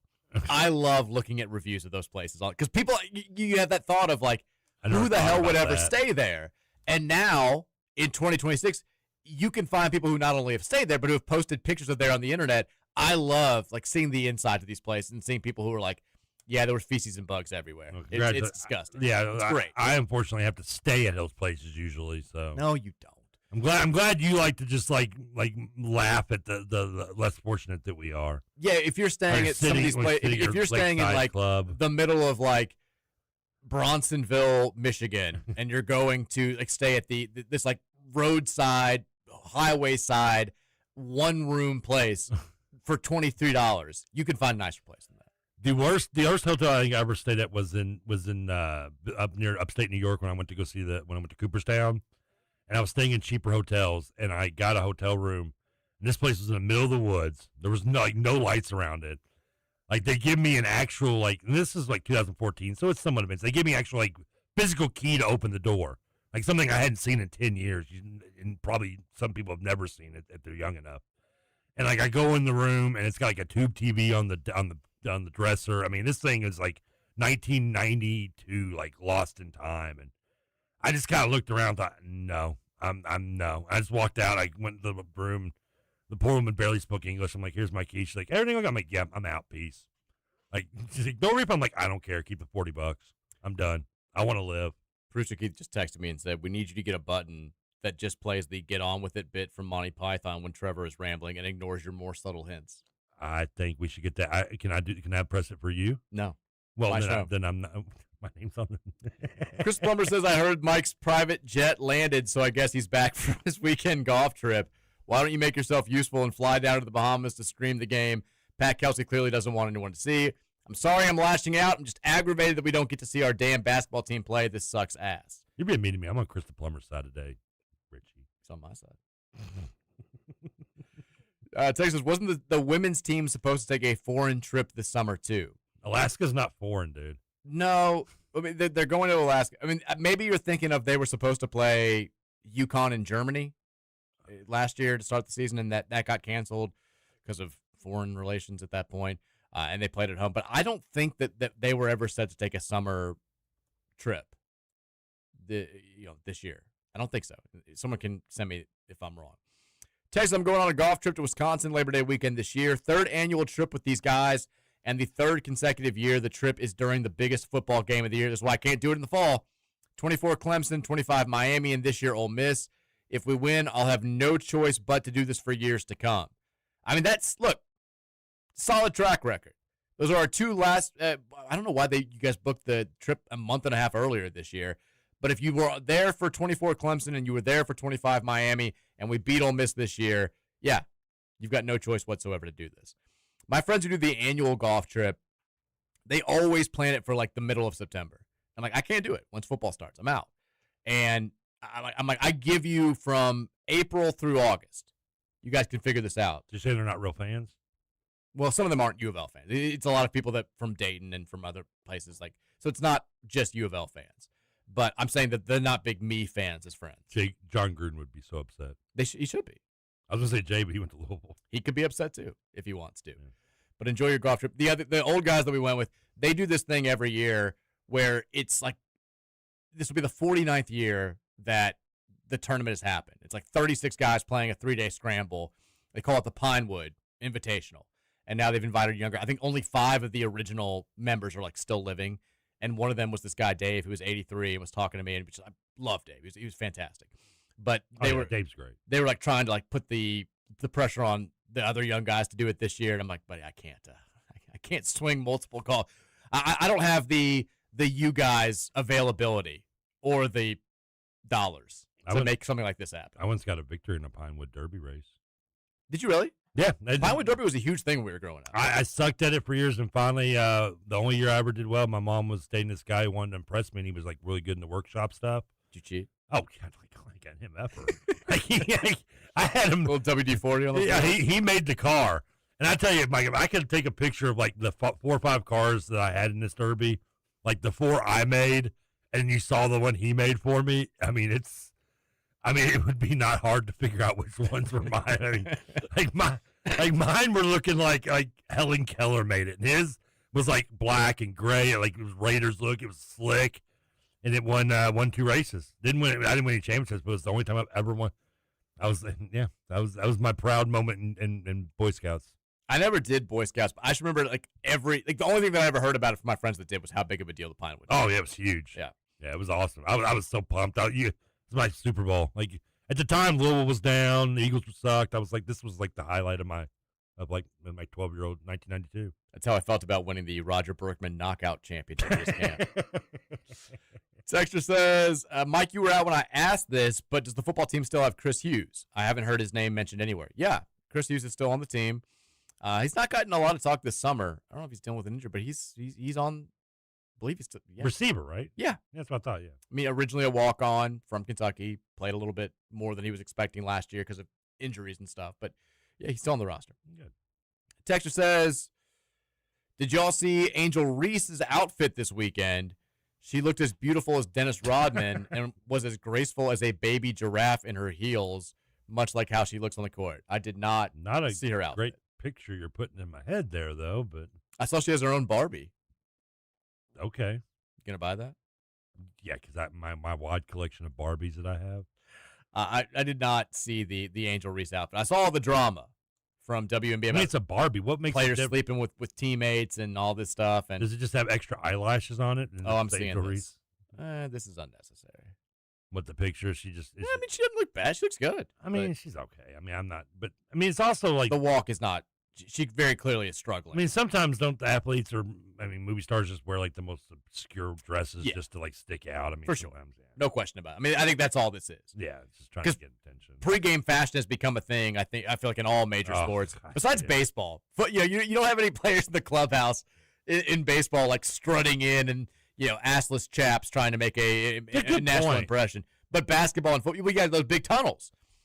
Basketball and football. Is it because we see these players all the time? You think it's because there's so many baseball games, maybe, or? I guess maybe that's a point. Baseball players don't want to change their outfit up before every game. I guess maybe that is. I never thought about that. I'm glad that gives me more love towards baseball because I'm so sick of seeing the outfit breakdown when they come through. It's a lot. It's not necessary at all. Zach says, financially responsible. How much do you think a bleeping room is a night at one of these resorts? WTF, Josh? I mean, that trip's probably expensive, isn't it? I think I saw somebody put it was $4,000 to do like a package deal or something. And I think, again, sort of the optics here from a lot of people. This is like the Ag Day hat all over again, where it's, a bunch of U of L employees are going to get to go on this trip on the company's dime, and fans who want to go down there and watch 1 2-hour game are going to have to shell out $4,000. Again, little stuff like that doesn't look great. I mean, I've never been to the Bahamas. But I'm assuming, I would think that, like, if you're doing it, there's a lot of other family-friendly and stuff to do other than just going to the game. Oh, yeah. I mean, even though that's the purpose of you going. I mean. It is, but, like, you're still paying money.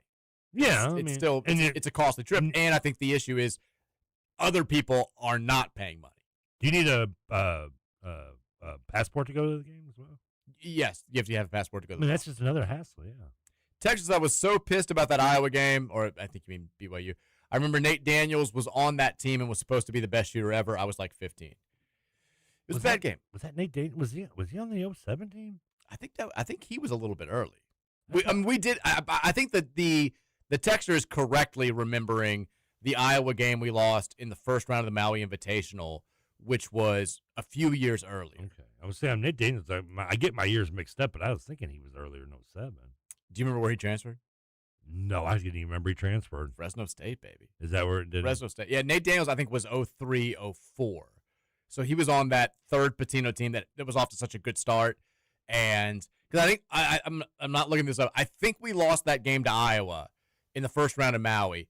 And then I think we won like 20 consecutive games and got up to number 2 in the country.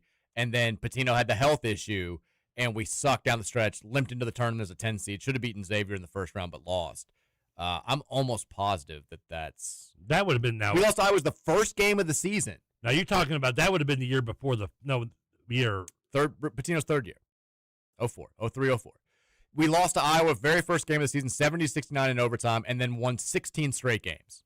We were 16-1, and then we lost 6 of our next 7 games, so the second year was the year we lost Archie and exactly. Okay, that's where I was getting mixed up. Yeah. Okay, second break. We come back more from you on the text line. We'll also check in with the Thornton's YouTube stream. It's the Mike Rutherford Show, 4:00 hour up next here on 1450 96.1 Big X Sports Radio.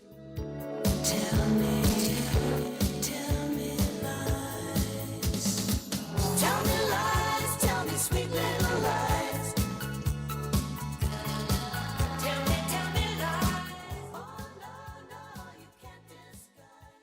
Guns, gears, and great deals. Say it with me. Everything Concealed Carry. With over 1,000 firearms in stock, you'll find exactly what you're looking for. Shop SIG, Smith & Wesson, HK, Glock, and more. Plus the best selection of used guns in Louisville. Looking for premium? Check out Kimber, Dan Wesson at Wilson Combat. We pay cash for guns, and we always have specials. Visit Everything Concealed Carry. 10306 Taylorsville Road in the heart of J-Town. Everything Concealed Carry, your best shot at a great deal. Kratz Sporting Goods is Southern Indiana's team sports specialist and is your local Adidas team product dealer. Kratz specializes in outfitting your team, organization, club, or business in apparel, hard goods, and accessories from Adidas and many others. Kratz offers fundraising opportunities for your team, organization, or club through online web stores. Let our friendly staff get you started today by calling 812-282-5400 or visit and shop at our website at KratzSports.com. Honey Baked Ham in New Albany is the perfect spot for a healthy alternative to fast food. They provide a variety of freshly made sandwiches, as well as salads and delicious soups. And you can dine in or take it to go. They also have many dinner options such as ham, turkey, frozen sides, and desserts, which provide a complete meal. Catering is also available for small groups or large gatherings. Call Honey Baked Ham today, 812-941-9426, or visit them, 3602 North Cape Court, Suite 23 in New Albany. Hi, it's your old hardwood floor. Yeah, the one with all the loose nails that snag your socks and shred your Swiffers. I know it's intimidating to replace me, but Carpet Mart makes it simple. They have every kind of hard surface flooring you could want, and even better, They take great care of you through the whole process. With Carpet Mart, you get confidence with every step. With me, you could get tetanus with every step. Get started at mycarpetmart.com. I spend my days teaching fifth graders that big things are built one step at a time. And at home, we're living that lesson. I'm Kevin Miles. I'm Rachel, wife, teacher, and we're getting ready to welcome our baby boy. We can't wait. We're practicing being big siblings. Crosspace Medic is our family business, built on one simple belief. Your home should feel safe, comfortable, and healthy for the people you love most. Crosspace Medic, a healthy home starts from the ground up. You can find us at crosspacemedic.com. The Candle Loft overlooking Fountain Square Park in the heart of historic downtown Bowling Green is the perfect place for a weekend getaway. Located above Candlemakers on the square, the suite includes a king bed, queen bed, a complete kitchen, formal sitting area, as well as a dining area and den. Enjoy the great local restaurants around the square that offer wonderful breakfast, a lovely view of Fountain Square Park, free Wi-Fi, and a 45-inch HD TV. That's the Candle Loft in Bowling Green, 270-843-3001. Make Louisville's longest-running pro sports team part of your summer. Come check out Louisville Bats Baseball at Louisville Slugger Field. Family-friendly entertainment at budget-friendly prices inside the best minor league ballpark in America. See the Cincinnati Reds of tomorrow up close and personal today. And the Bats promotional schedule has something for everyone. For a full look at the 2026 schedule and to plan your day at the ballpark, talk to a real person at 502-212-BATS or head to batsbaseball.com. All eyes on the radar this afternoon for some strong to severe storms. Now, some areas may see them move in before we even get to 5 o'clock today. Most of the action, though, looks like it'll hold off until later this evening and perhaps into the overnight. Just be extra weather aware and have a way to get notified, but I wouldn't cancel your outdoor plans. Just be more vigilant. High today, it's going to be hot, 92, heat index over 100. Wave Storm Tracking Team, I'm Brian Good. This is Dugan Ryan. I would love the opportunity to talk with you about how we can help grow your business and have your business's brand associated with Big X Sports Radio. Give me a call today at 812-725-1457. This is Kentuckiana's only locally owned sports talk. The Big X, AM 1450 and 96.1 FM. WXVW Jeffersonville. W241CK Jeffersonville.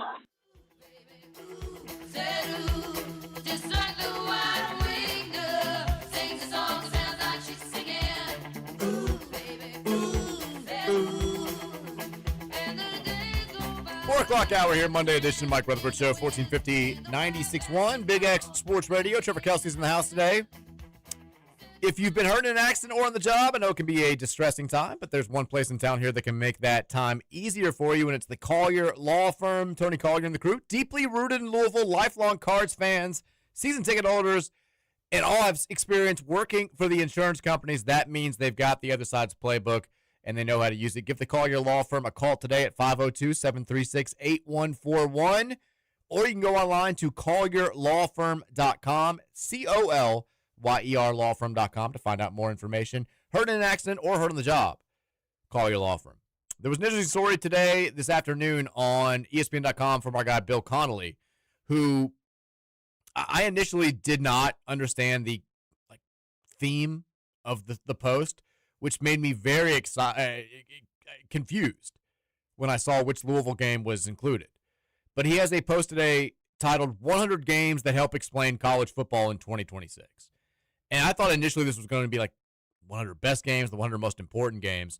And so I did the Command F Louisville, see if we're featured.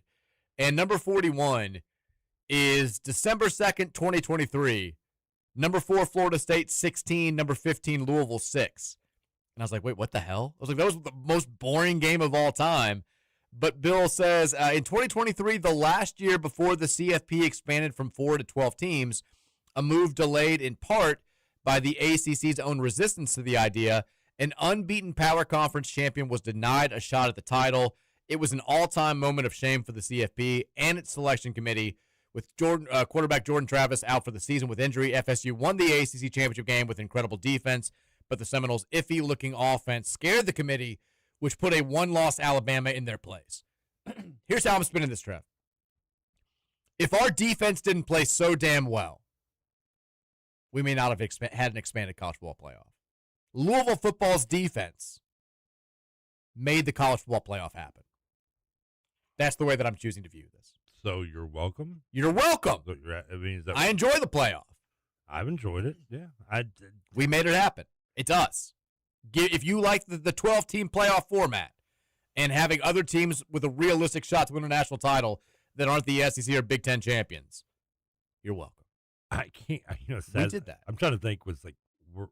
Were we outraged that Florida State got kind of shafted on that? I thought it was stupid. I mean, I feel like I would have been outraged, but it's funny is that you were talking about that. I completely forgot they got kind of. I didn't get it in. I mean, I'd forgotten about that. 13. I mean, it was the all-time disaster scenario because the committee, you had, the easy thing to do would have been you had 3 undefeated power conference champions. Yeah. No, and then take the SEC champion because it's the best league. The problem was the SEC champion had 1 loss, and it was to a 1-loss Big 12 champion, Texas, who beat the SEC champion on the SEC champion's home field. So it became this deal where it's like, if you're going to take 1-loss team, it has to be Texas, which creates a scenario where it's 3 undefeated teams, a 1-loss Texas, and then the only power conference champion that's not included is Big Bad Alabama. You knew they weren't going to do that. No. So they went with we're going with the best teams on paper. And right now, because Jordan Travis is hurt, that doesn't include Florida State. Ridiculous. Yes, I agree. I remember being upset. I just completely forgotten it happened a little bit. Maybe I just blanked it out of my mind. Yeah. I don't know. You should never have a team from a power conference especially that's undefeated and has no chance to play until they lose. Silly. Let's go to the YouTube stream today, which again is brought to you by Thornton's. Quality food, fresh food. I said quality food. Quality fuel, fresh food, and friendly service. Well, they got quality food too, though. They got quality food as well, and it's fresh. Food, yeah. Members can save 5 cents per gallon every day, earn points on fuel and convenience purchases, and receive 250-point welcome offers.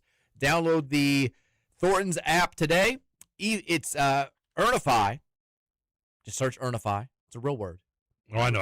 Created by Thornton's. I had to say it to myself a couple of times last night to make sure I was saying it maybe right. I wasn't sure. Start earning today at Thornton's with the Earnify app. It's like a Trevor word, doesn't it? A little bit. It should be a word, but it's not.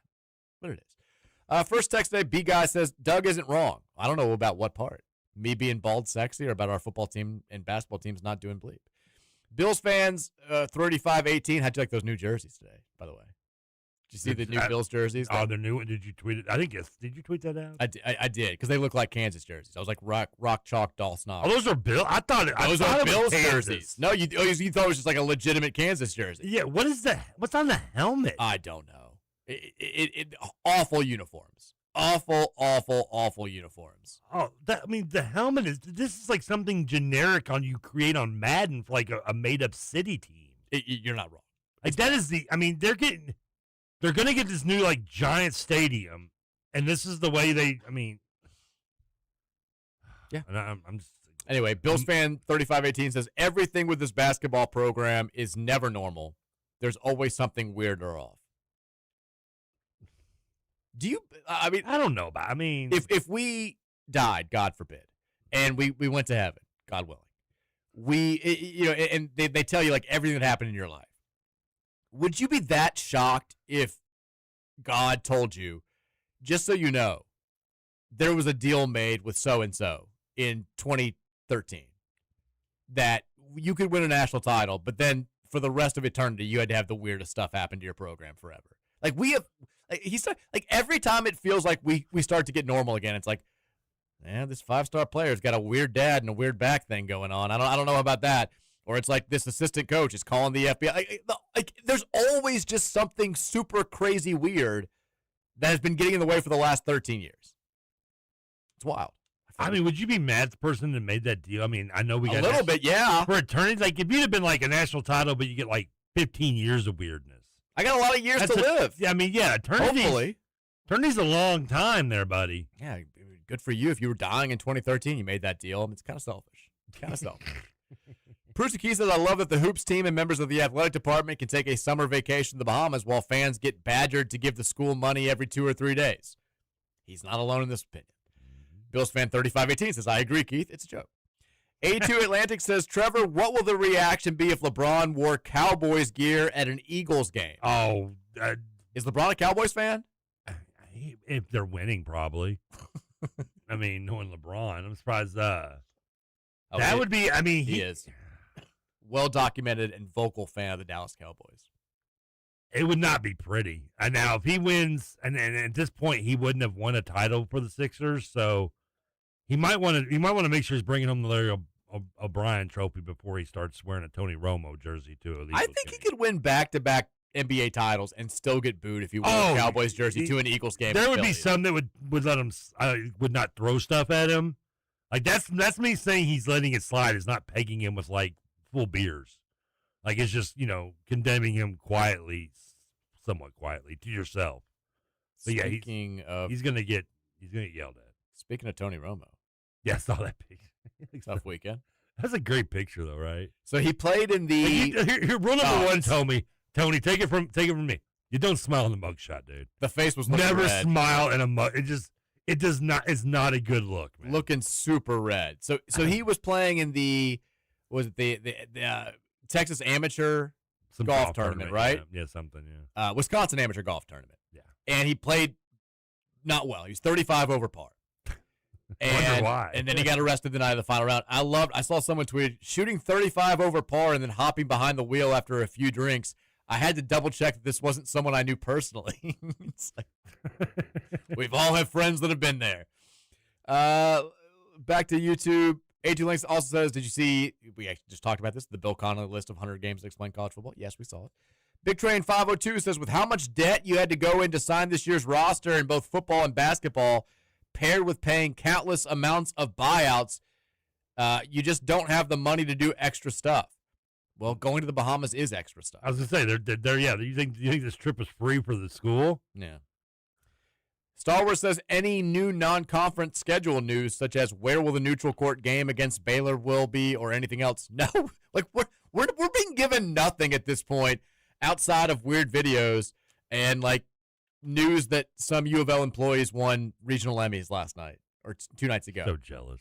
I texted you last night. No, I was like, you're so I get on social media. My timeline is filled with people that I didn't even know were in media talking about their regional Emmys. Just everybody's getting an Emmy. It eats you up inside so bad. A little bit. So mad. I mean, I just want one. If they're just handing them out like hotcakes. I mean, I don't think I saw a post on Instagram last night that wasn't somebody I knew winning an Emmy. I'm assuming the awards were last night, I hope. Or I think 2 nights ago. Okay, or was it just randomly people just like on this date, they put out their Emmy and brag? I'm like, oh, here's this kid that like our family used to babysit. She's not even in media, but they gave her an Emmy. Do you sit there watching that and you look over your dance trophy going, you're nice. Oh, my dance trophy is so much bigger, though. It would. You could stack. Yeah. Oh, you're right about that. You'd have to stack 15 Emmys on top of each other to even come close. But it's not about the size that matters. It's a little bit about the size. It's a little bit. Don't let anybody tell you any differently. Star Wars says, we actually just answered that. Dubba says, I'd believe that a TV broadcast might be out of the budget or against ACC network rules, but I don't understand how they won't let Paul and Bob call the game with Learfield. I don't know either. You think they at least, I mean, can they tell us something other than this ACC doesn't want it?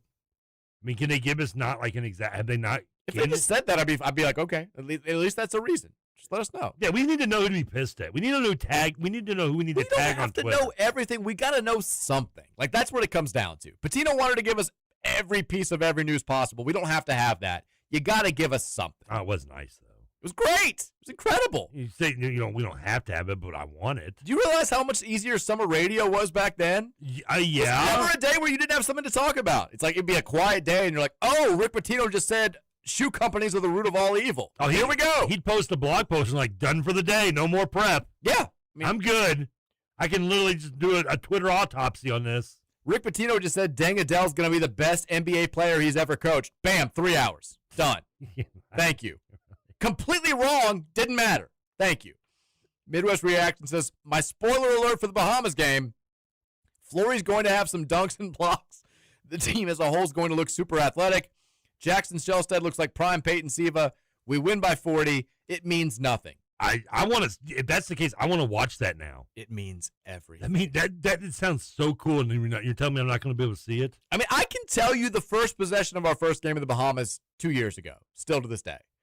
Chucky walks it up, makes a good move, throws a nice pass to Terrence Edwards. He makes a nice pass inside to, I think, James Scott. Kick out to the corner, Cason Pryor, 3, bam. I felt like I was floating. It was incredible after going through 3 years of losing basketball to watch that one sequence. Give us something. A2 Lane says, Trevor, the reason why you haven't seen limos or party buses on the road is because you're in the house 95% of the time. That is well, I do drive up and down Westport Road a little bit. If they're not on Westport Road, then they're just not cool. You're not wrong, Walter.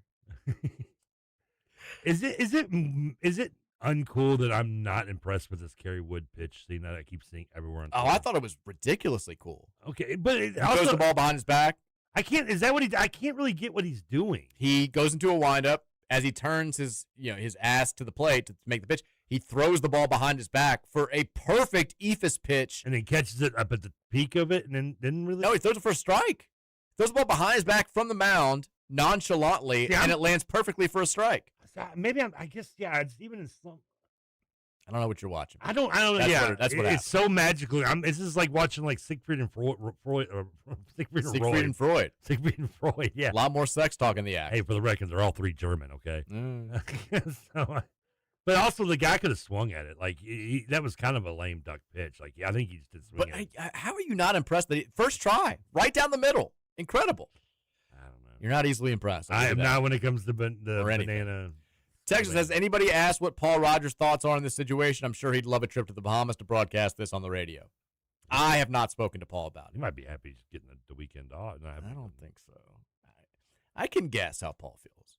Okay. Texas, I feel like if KK were still here, he would have found a way for you, fans to watch or listen to the game, or at least provide a palatable reason why it couldn't happen. Am I wrong? Nope. It's a different time. I know, but I'm jaded because I feel like Kenny Klein could do anything. Anytime you had, if I relayed a request from a caller who sounded like they were blacked out drunk at the end of a radio show, and I'm like, hey, not a big deal, but Drunk Eddie from Valley Station called into the show, and he was like, I'd really love for A, B, and C to happen. Kenny found a way to make it happen. And different time, I get it, but he played a big part in the reason why all those years were so special to everybody. Texter says, CFB here. Oh, God, this guy. Suck it, Mike. I want to say good luck on the trade deadline this year. I'm sure with how good the Reds are, they'll be buying. Just kidding, of course. They'll be lucky if they can get a bag of chips for players like Singer and Steer. I assume this was sent before the injury news. Great rock band combo, by the way. Singer and Steer? Yeah, that would be a good band name. Before I go, let me share a quick joke that I made just for you. What do the Reds and Rick Pitino coach team have in common? They both peak in April. Have a good day. It's not even a good joke. Well, but that means where Pitino wins and the Reds just peak in April. Pitino hasn't made it to April since 2013. I mean, the title game's barely April. I think that's his joke. It's like he's winning. He wins titles. Hadn't done it in 13 years. The Reds have been to playoffs since then. But they haven't won a playoff game, have they? Or no, they've won a playoff game, Trevor. They have not won a series since 1995. I'm sorry, I get it confused. My bad. Well, it's a big distinction, okay? It matters a lot to us. Wasn't Singer part of wasn't he a prospect you got in as part of a trade, or was he somebody else? He was part of a trade. I remember he came from Kansas City, right? He did. I'm trying to remember what. Was that the Johnny Cueto trade? Has it been that long? I mean, you might be right. Because, I remember you got some pitching prospects in that. I feel like that's right. I think it been that. Are we that? It old? wasn't. This was like a year or two ago, so it wasn't. It definitely wasn't the Cueto trade. Okay, well, maybe. But I feel like I don't remember who we gave up. I mean, we've only had Brady Singer for 2 years, so it had to have been like 24. Never mind. And Steer, you got from Cleveland, I think. Yes. Texter says this is the Riddler. I fly back from the Dominican tomorrow. Figured I'd try to send in a text and see if it makes it. What did Josh screw up while I was gone? We'll be listening to pods all day tomorrow. Riddler's going to have thoughts on tomorrow's show. Guarantee that. I like how Riddler goes out of the country when he plans his vacation around you, apparently. Like you take some time off to go, he takes time off. We are one. Are you the Riddler? Further fueling the rumors that I, in fact, am the Rutherford Show Riddler. Just texted in yourself. I mean, we know you've done it to tell me to bleep up. Texter says Peaks' lips are sweating from all the drugs. Someone get Peaks some Narcan. His claim was first 20 games, Kentucky's going 19-1. So he texted after the show. Apparently, he's in the offices at KSR offices or whatever they're called. The KS office? Yeah, and they have no AC there. So like he was on like I had a picture of him on the Thornton's YouTube stream, but like I could see him on the Gmail chat like on my other computer.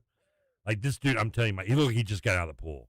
I didn't know KSR had a physical office. And he says he says the thermometer had 89 degrees on it. Dude, so I did not. He said that. He goes, my lips are sweating over here, people. I skipped over this part of the story because it was already running long, but I got home yesterday, getting back 8 hours from Michigan. It's been a long weekend, pretty hungover still, it feels like just hoping to relax a little bit. I know it's not going to happen. I know the kids are going to want to see me. Right when I get home, the upstairs AC is out. We got you need to go. Can you try to fix it? So I go up in the attic, which feels like it's 9,000 degrees up there. Gotta be, yeah. And first course of action is clean out the filters, see if that's the problem because the filters are the little thing we have says it's dirty. It's not the problem. Go down. Is it a breaker issue? Like reset the breakers down the basement. Not working. It was one of those where everything's working fine, but the fan isn't working. I think it's called a capacitor issue because it happened to us at the old house. So you have a different AC unit for like the upstairs than you do the downstairs? Yes. They think this was not put in by us. This was put in by the people before us. All right, that's country club living right there. It is very much appreciated because at the old house, it finally got so hot in the upstairs that my dad bought an AC unit for my birthday, like one of those ones you stick in the window. What do you think I have in my house? I was saying that's what we had at the old house. And it was one of those, like we put it in, and I guess I left a little bit too much space because all these bugs would crawl in through the little space. I was like, it's still worth it. You got to seal it up pretty good, but yeah. But so I came down from the attic after being up there and doing all this. The shirt that I was wearing, same thing as with Peak. I'm dripping. Like it is hitting the floor. And again, I've been home for 30 minutes at this point, right to work. But we got it temporarily fixed. Is it working now? The classic thing where if the fan's not spinning, but the unit's humming, that means it's trying to work. Here's the trick for everybody out there. I actually had to do this at the old house. If you just, it's very high level. If you just grab a stick, stick it in there, and hit the blades and make them start, they'll start spinning, and it'll start going. So I have to do that manually until the new part can come in on Thursday. And now that's the floor where the butlers and the servants live, right? It's upstairs. Yeah, it's upstairs. Servants' floor. Yeah. It's nice of you to give them AC. Yeah. As long as they don't look me in the face. No eye contact. Ohio guy says, do you remember when Louisville played Old Dominion on Access TV in the first round of the 2016 Battle for Atlantis? Hell yeah. Was it on that? First of all, I love Access TV. Yeah, I mean, it was a huge deal I think we bought the channel for the weekend. And that was the year where we played, after we beat, was that, I think that was the 2015-16 team. So it was the 2015. Maybe I'm wrong. So bad with the split years. Yeah, I mean, I can't. It always throws me off. I think it was the 16-17 team, and we played them there. And that was the year we lost to Michigan, right? That was the year we lost. Yeah, at the end of the season. Yeah. Yeah, second round. Yeah. We lost to Baylor in the championship game of that tournament, though. When we were up by 1 million points, and that was Thanksgiving time, right? Exactly. Thanksgiving week. We beat Old Dominion in overtime. We should have lost that game. We had a thing with Patino teams where we'd go to these multi-team events, and we'd either lose the first game surprisingly or barely beat a team that we were supposed to kill, and then bounce back. We beat them in OT. We beat Wichita State, I think, pretty handily because they were doing it's the revenge game for 2013. And then we were up on Baylor by 1 billion points, and then lost. I remember that night because it was the day after Thanksgiving. We had a live radio show at Gerstl's and then the game started right after the game or after the show, and I had friends up there. I got more drunk than I was expecting because we lost the way we did. And then I came home. I was already in a bad mood. And I don't even remember what started. I don't remember what happened. But I remember my wife and I getting me to an argument. You probably be with Gerstle. That's a Vikings bar, isn't it? It is a Vikings bar. That's why you were in a bad mood. You were a Lions fan at a Vikings bar. I had a lot of nights at Gerstle's that were. I've done Gerstle hangouts before. Trevor Stepdad says, Papa, there is a Northern Michigan University. It's just D2. Illinois has all 4 directional schools, too. I think I would know that. I know Southern Illinois well. Southern Illinois. Northern. Is there Eastern Illinois? Oh, yeah. There is EIU. Are they the Leathernecks? Western Illinois is the Leathernecks. Okay, they're purple, right? Yes, exactly. All 4 of those aren't D1 or D2, though, are they? Eastern is. I know that. Southern is. Northern I know is. Yeah, they all are. Okay, well. So Illinois is the one. And they have an Illinois State. Western Illinois, by the way, second to last year in Ken Palm. Impressive almost. Is there anything that state can't do other than piss me off? Well, okay. Kind of forgot about it. Yeah, so they would be the one that has 4 different D1 programs that are all direct in all. Yeah. Dave T from Jeffersonville says Ricky Statiki is the worst movie of the last decade, so of course Trevor likes it. Also, if you count North and South Carolina as one state, they do have all 4 directional schools, and you can count the Panthers as Mid-Carolina because they suck. First of all, Ricky Statiki was not They've that also bad. got Coastal. I thought it was funny. I thought it was a nice toilet bowl humor comedy. I've never even heard of this movie. Ricky Statiki? Statiki. It's with who's the guy from the Neighbors movie? Not DeFranco, but the other guy. He's a popular actor. You know, Zac Efron. I think. Oh yeah.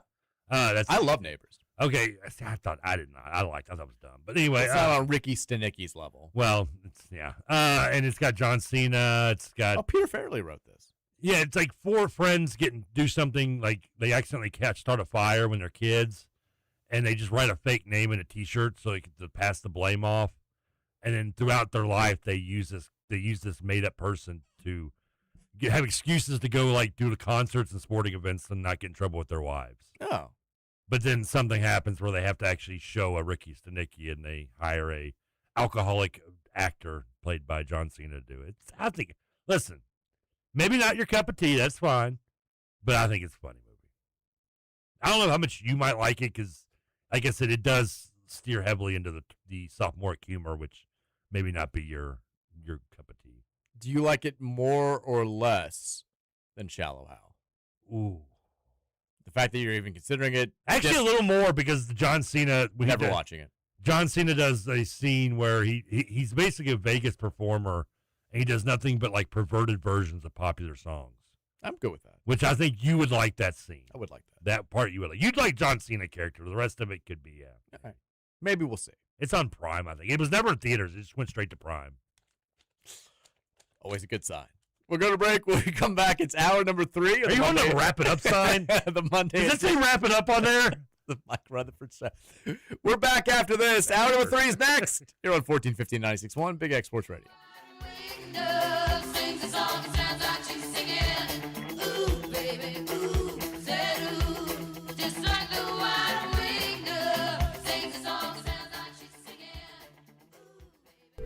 Hey there, New Albany. This is Mayor Jeff Gahan. It's another year here in our River City, and what better time to show your support for our high school's athletic programs. Whether it's basketball or football, track and field or soccer, swimming or tennis, our Bulldogs are giving it their all on the field and court. So let's rally behind them, New Albany.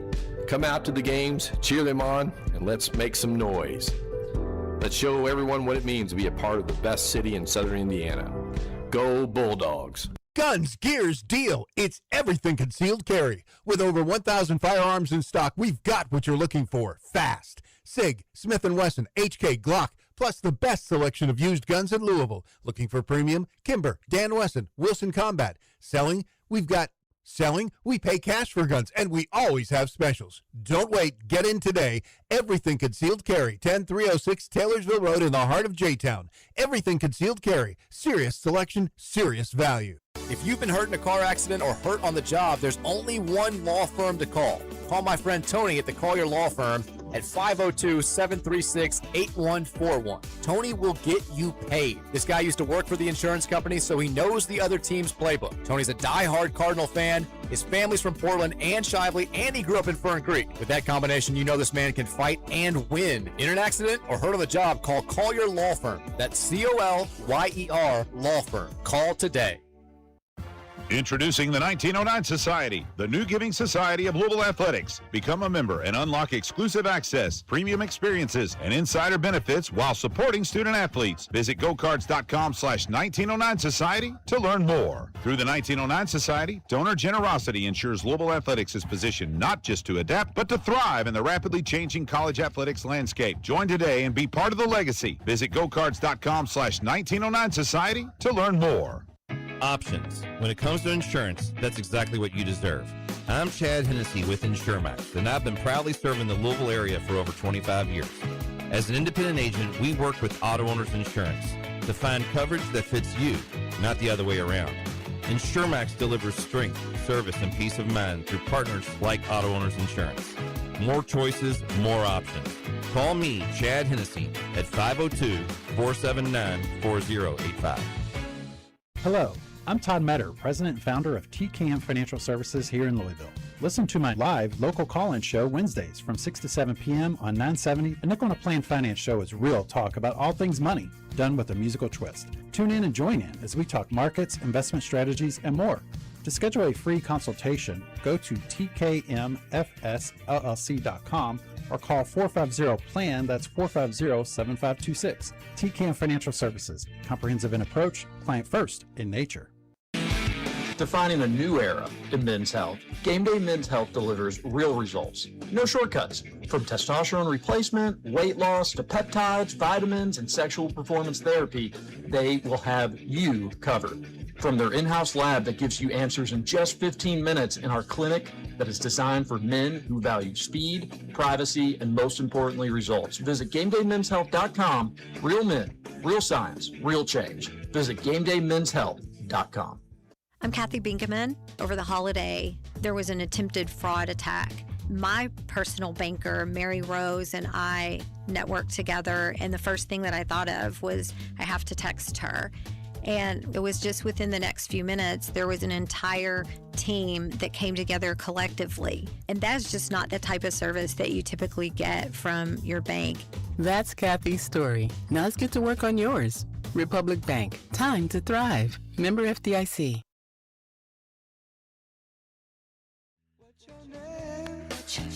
Who's your daddy? Who's your daddy? Is he rich like me? Has he take us anytime to show you what you need to live? Tell it to me slowly. Tell you what I really need to know. It's the time of the season for Bahamas Exhibition Basketball. And that lengthy intro just got us banned. Oh, we're all wrapped in Belarus again. By the way, I don't think I've said this before. Zombies and maybe one of the most underrated original British invasion groups. I'm a big Zombies fan. I mean, I think they only had like one or two out because I think they broke up early on. Oh, they did? I might be wrong. Maybe I'm thinking of somebody else. I swear maybe they, or like whoever the lead singer, like kind of the heart. He went solo or something. I know you like She's Not There because I know you've played it on the show. Yeah, and I love this song as well. And just some of the other beat stuff too. It's I don't know. Just they have that. I mean, I'm kind of surprised though because they do kind of that Beach Boys, kind of harmony, rhythm sound. For sure. Rose Friendly's a great song. And I know you don't like Beach Boys, but you do like the Eagles. I mean, but there are Beach Boys songs that I like. Yeah, it's not the sound you dislike. It's something about the Beach Boys in general. Well, no, it's more like when they would do when they became kind of like the full on poppy. Then they started that way, really. So the Beatles. The Beatles were a poppy boy band. I mean, I Want to Hold Your Hand's a very poppy song. There's nothing. I mean, some boy bands evolve, some just stay in sync. I mean, agree. I agree. We are here, hour number 3 of the Mike Rutherford Show, 1450-96.1, Big X Sports Radio. If you're watching on the Thornton's YouTube stream, big thanks to you guys as well. Big thanks to Thornton's, who is fueling us. Power up with great Thornton's coffee, fuel and discounts. Every stop, there's 16,242 of these Thornton's locations here in the city of Louisville. That's why they know what they're doing. You threw me off with your comment. Did you not remember we used to do that? Were you not around for that? When it was the Thornton's text line? I don't think it was. You may have been gone. I think that happened right after I left. Yeah. You may be. Yeah, it was an ongoing every single day. I was like, I have a different number for how many Thorntons there are. There's a lot of them. That's all that matters. They're doing great. I dropped out of college in Bowling Green because they didn't have any Thorntons in there at the time. I don't blame you. And I was like, I can't go to this other place. I'm like, I'm going back to Louisville where there's Thorntons. True story. I don't blame you. I'm sorry. I'm just distracted by what did I do? Other work stuff now. So as I was driving up to Michigan on Wednesday, like we got or Thursday, we're going on the golf course. It was a great email from my bosses over at Vox talking about all the layoffs that are happening with the new company. I was like, oh, I would love to get fired right before I start a 3-day golf trip, which thankfully has not happened. But now there's don't kid. That happened to me on a trip to Gulf Shores with my uncle. I don't. Yeah, it's would not be great, but they're asking for. By the way, the Zombies did an album in 65, 68, and then didn't do another one until 91. They did an album in 91. They got back together. Yeah, it's called The Return of the Zombies / New World, 1991. And since then, they've done an album in 04, 11, and just recently 2023. So I don't know who left or what. I'm not going all the way through the Wikipedia page there, but clearly, like I said, after they did the 2 albums and something broke up or they went their separate ways. What could have been, right? Very interesting. Have you heard of the 91 songs? No, I'm not. And I'm actually kind of interested. I might look some of that up tonight when I get home. When I get out here, after I get done with the Dalton Pence show at 5:30. Damn right. 90 more minutes of UVL Sports Talk coming your way baby. once we get off the air. We have not touched on a couple of stories that we need to. The first of those being, we talked about Louisville having kind of a weird, we've had a weird run of headlines for the last 10, 15 years or so. The only program that I feel like sort of comes close to us, maybe Michigan football a little bit to a lesser extent, but North Carolina football has consistently had weird stuff happening. A lot of it, though, is self-inflicted. I was going to say, it's mostly recent, right? One of those things, they bring in Bill Belichick and his 24-year-old girlfriend, and one of the moves that they made where people were like, I don't know if this is going to be a serious organization, is they brought in Michael Lombardi to be the football program's general manager. A lot of people made fun of this. A lot of people had issues with this. All of those people. Is that the NFL guy, Mike Lombardi? Yes, formerly. Now the former football general manager for North Carolina. Jason Kelsey called an idiot during our Super Bowl. Yeah, I love that. Or soon to be the former general manager. All of those people that had issues with that move were pretty much confirmed to be right this morning when UNC announced that Lombardi has been placed on paid administrative leave. Now, there's been an update to the story. There were no details given by UNC. But Ralph Russo and Brendan Marks of The Athletic have now posted a story within the last 20 minutes saying that his leave is connected to a human resources complaint, according to 3 people who were briefed on the matter, but not authorized to speak publicly. Okay. You already know what I'm going to say. Well, I kind of know where this is going. I mean, wank room. Wank room. 3 words. That might be the reason why it's 3 insulted somebody. I mean. 3 words. Mandatory wank room. I'm not even saying this is necessarily a sexual thing. But if it's a human resources issue, 1, there's a chance it's a sexual thing. 2, if he's being curmudgeon-y or doing stuff that's against school rules or violating the rights of coworkers, probably wouldn't be doing it if he had a proper release. I'm just saying. Well, you guys can keep laughing at this. You can keep thinking it's a joke. This would solve 95% of the problems in athletic departments. I would say the issue is maybe it's not a sexual thing. Maybe he's just like lets them rip in the hallway. Oh, that would almost be worse. But then again, you could also use that for the wank room for that too, right? No. I mean, you don't want to be the guy. The wank room is pristine. It's a sacred place. We don't fart in the wank room. What, you don't know. What if, I mean, sometimes it just comes out. It's a cleansing act. What do you think farting is? But you're not cleansing your mind. You're cleansing your butt and your stomach to a lesser extent. I mean, what do we make? Here's what's happening right now. Can't be that bad. It's on paid leave. Here's what's happening right now. We are inching closer and closer and closer. So Louisville plays North Carolina late in the season this year, which means they're going to start. Belichick's going to get another chance to show that this isn't a complete disaster. But by the time we get to when's the day of that game? It's the second to last ACC game. No, it's November. Oh, November. November 14th. Third to last game of the season, second to last ACC game. Okay. We're getting an increasingly likely chance of Louisville taking on interim head coach Bobby Petrino. I mean, we thought of that. We kind of assumed that anyway when the schedule came out, right? I mean, there was a thought. I mean, he wanted to play. He wanted to get one more lick on Kentucky by going to Arkansas. Yeah. And then couldn't win the full-time job there because he couldn't win a game as the interim coach. Well, in fairness, he was giving his defense was giving up 60 points a game. Still, got to win games. He clearly is picking and choosing schools based on how likely it is that the coach gets fired or dies in the middle of a season, and he can take over and get one last shot to be a successful head coach of a power conference program. And Belichick, he has good odds at both. I'm saying. Like, Bobby, he scanned the country and pinpointed North Carolina And now his master plan, the wheels have started turning. He's not where he wants to be yet, but the wheels have started turning. That November 14th game in Chapel Hill, we could be going up against BP. What are you going to do? Like, there may be a website that already has these odds out. It would not surprise me. What do you put the odds that Petrino is coaching North Carolina when Louisville plays them? Honestly? Yeah, honestly. Yeah, it's not if we're not doing like a joke, 15%. It's not. So you put it like 150 to 1 maybe? Probably better than that. Okay. Less than 100 to 1? Yeah. I mean, Buster Douglas had those odds and he won a championship. Yeah. I think there's a very real scenario. No, I agree. Where Belichick doesn't make it through this season. And in that case, who else are you going to be? I don't know who North Carolina's defensive coordinator is, but Petrino's the clear choice. I mean, he was just in this this situation last year. Oh, their defensive coordinator is Steve Belichick. Yeah, he ain't getting the job if his dad gets fired. Well, you don't know that unless he resigns and does Stephen Pearl. Well, I mean, you have to be good to be able to do that. I don't think Belichick's not necessarily. Look at Stephen Pearl. No, I mean the dad. Coach. Yeah. I don't think you have much sway to give the job to your son if you suck.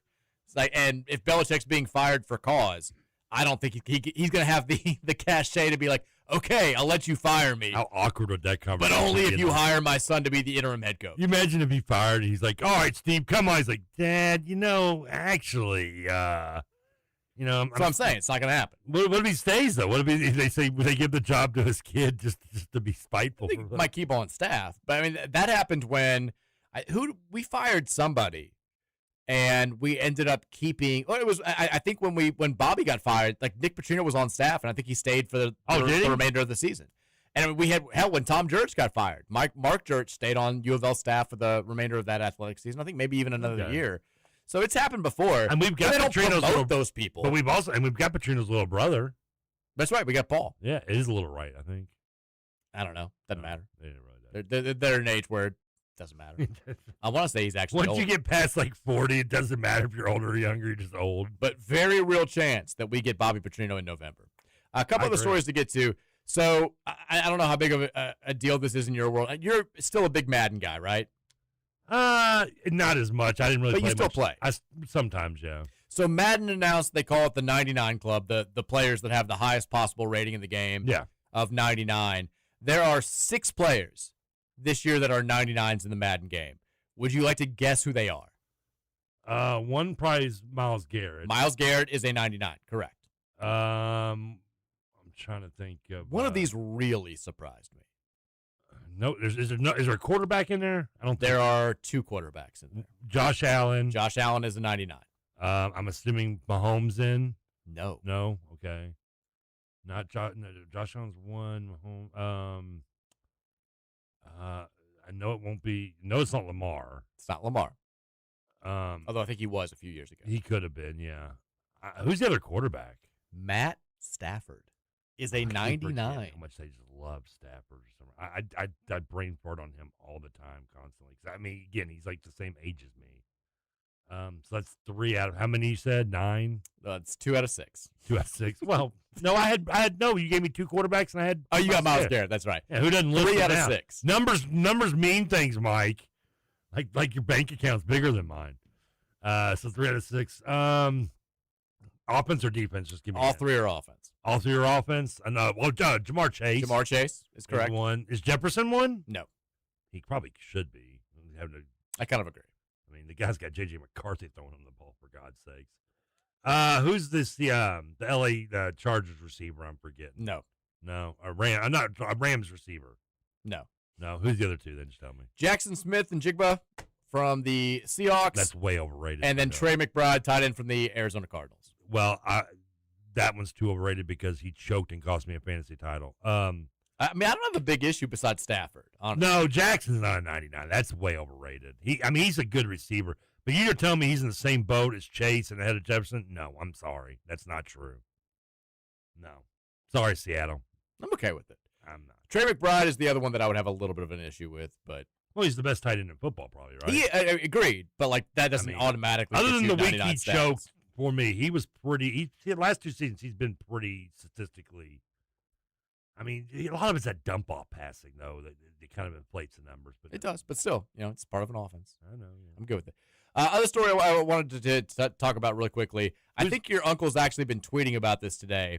Okay. But Jordan Mitchell, the superstar from Yale, I saw this. that we are hoping is going to be a Cardinal in a couple of years. We kind of, I think I had sort of said that this is probably going to happen. Yeah, I kind of got a whiff of it. But now it's official. Jordan Mitchell transferring from Yale. He will not finish his high school career. Well, you never know at this point. He may. But he's transferring as of right now to Link Academy, which is in Bronson, Missouri. This has become a pretty consistent thing in not just Louisville high school basketball, but Kentucky high school basketball, where a lot of the best players in the state, after having a couple of successful seasons, are transferring out of the area and going to prep schools, which just kind of sucks. I know I don't think it matters that much out in the state because they will live, breathe, eat, sleep boys high school basketball regardless. But for the state of Kentucky high school basketball, you'd love to see the best players stick around for all 4 years, especially if they're at the same school. But that's happening less and less. This has been going on. I mean, I don't want to put blame on Caleb Glenn a few years ago. I was left saying, Mayo's lost a bunch of players. And did you mean Branson, Missouri, by the way? Or Branson, Missouri. Thank you. You said Bronson. I'm like, they're two towns. Like, and first of all, if you're, I mean, it's hard to compete with Branson. I mean, that's just in its own right. I mean, it is the Vegas of the Midwest. Damn right. But I don't want to completely put blame on him, but I feel like Rondo opened that floodgate when he left Eastern and went to Oak Hill. Like, you're right. I mean, David Johnson stayed in state at Trinity, as did Ray Spalding, who probably both could have gone to a prep school route. I'm sure would have given options. Tell me another one that's been good out of the state that stayed in this. I think. I mean, I'm sure there's several I'm forgetting, but I can't remember off the top of my head. Like, I think Reed Shepherd stayed at the same high school for all 4 years. But I'm talking about in Louisville. You said out in the state. Well, I should have been more specific. I mean, Louisville, how many Quentin Snyder stayed at Ballard for all 4 years? Yeah, but I love Quentin, but I don't think he's as big a recruit. I mean, he was pretty big. He was 3-star, maybe 4. He was a 4-star recruit. We got him from Illinois. It was us with them. And he was Ballard's all-time leading scorer. He was a big deal. Is he really? That's yeah. Good for him. I mean, we just haven't had that many big time. But I think about Mayo losing all the players they've lost, even recently, to an in-region transfer. Remember Cole Edelin, who'd been great for Mayo since he was an 8th grader, goes to at least for a prep school initially, and then when he comes back to Louisville, doesn't go to Mayo. He ends up going to Ballard for his last season. They did keep his brother Jack stayed there a little bit. It was his brother Jack transferred from Ballard. Oh, he did the reverse. He transferred from Ballard to Mayo. I don't remember. Yeah, and then he's at Western, I think now. So. He left there. Did he? Wasn't playing. Yeah. I think he's transferred to somewhere like a MAAC school. I know, and that's where Cole ended up is going too. His dad coached at Wagner. We lost, they lost Caleb Glenn to a prep school before his senior year. Yeah. He went to La Lumiere. It's just becoming more and more of a thing. And now there's talk about, is Josh Lindsay going to finish things out at St. X, or some of these other St. X players going to finish out their careers there? I mean, last year, Trinity had, I think their best player was Jaden Johnson. He left for a prep school and then came back in February. It sucks. That's what I'm saying. I mean, outside of David and Ray, I mean, it seems like almost all of them kind of bounce. I mean, and you give Reed Shepherd, that's a good, but of course it doesn't help his dad being Jeff. I mean, but like D'Angelo. Oh, his dad was a basketball player too. Yeah, he played too. I mean, I've heard really? Yeah, he's Mr. West Virginia. Oh, okay. Yeah, news to me. Was his mom an athlete? I don't know. If you're being sarcastic, no, I'm being sarcastic. Yeah, that one I have no clue. She's the leading scorer, I think, in Kentucky women's basketball history. They said it every single UK game 5 times a game when they showed his parents 53 times. They used to have Jeff on once a week with the Becker. Nobody cares. No one does. You care. One person out there cares. I don't care. Hold up the sign. We got to keep it going. Keep the combo going. D'Angelo Russell, Central, went down to Florida. Yeah. I mean, I don't know. I mean, there's got to be somebody maybe we're forgetting, but and I don't mean to blame Rondo completely, but I just feel like that's where it kind of started with guys bouncing. I mean, I think you're probably before right. him, people always stayed. Sure. The times have changed too, though. Right. I mean, his thing back then. Not to quote the Zombies. Yeah, back then, Oak Hill was kind of the only. It felt like it was like a high school all-star team, right? No, it was the only really place you knew of. Yeah. So if you had the opportunity to be one of those 12 kids that went and played for Oak Hill Academy, I feel like that was less of a, he's just like he's leaving his high school high and dry mentality than it is now. Like that was it's a crazy opportunity. You can't pass it up. It was like passing an NBA, going to the NBA. Right. Like if you were going to Oak Hill, you were on the fast track to go into the NBA. Or if you got a recruit from Oak Hill, you were pumped. Right. And now we've got kids that will leave. I mean, my wife is from Springfield, which is in Washington County. They had a kid. He ended up not being as big of a recruit as they thought he was going to be. But at the time, when the first rankings came out after his freshman season of high school basketball, he was a 5-star recruit. He was a top 10 recruit, Gabe Weiss. And his sophomore year, he's still a 5-star player. He ends up getting hurt right before the region tournament, so they lose the first game.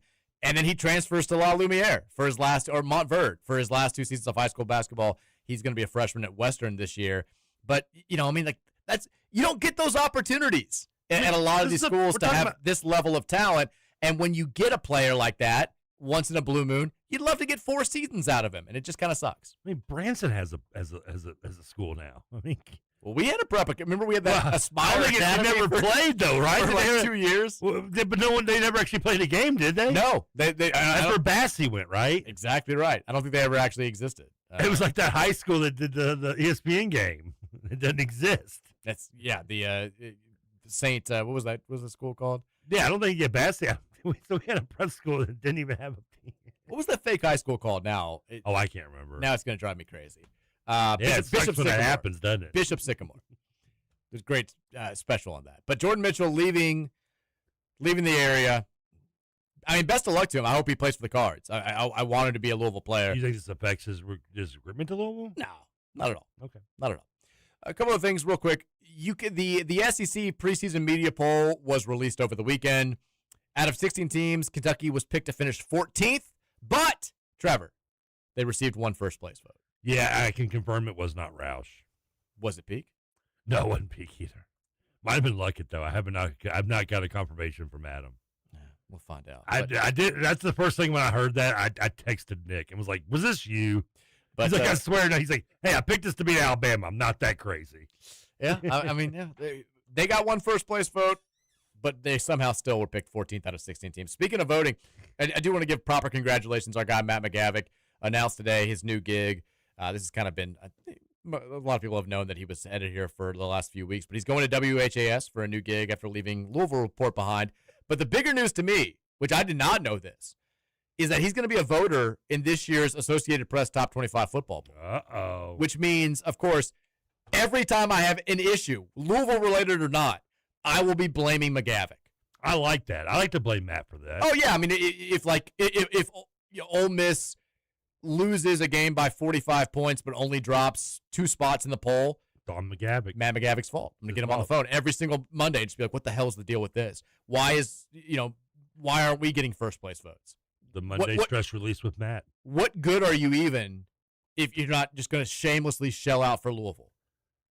I blame McGavick for everything that happens with Good question, actually. Yeah, I mean, he's going to do the thing where he tries too hard. I do this a lot too.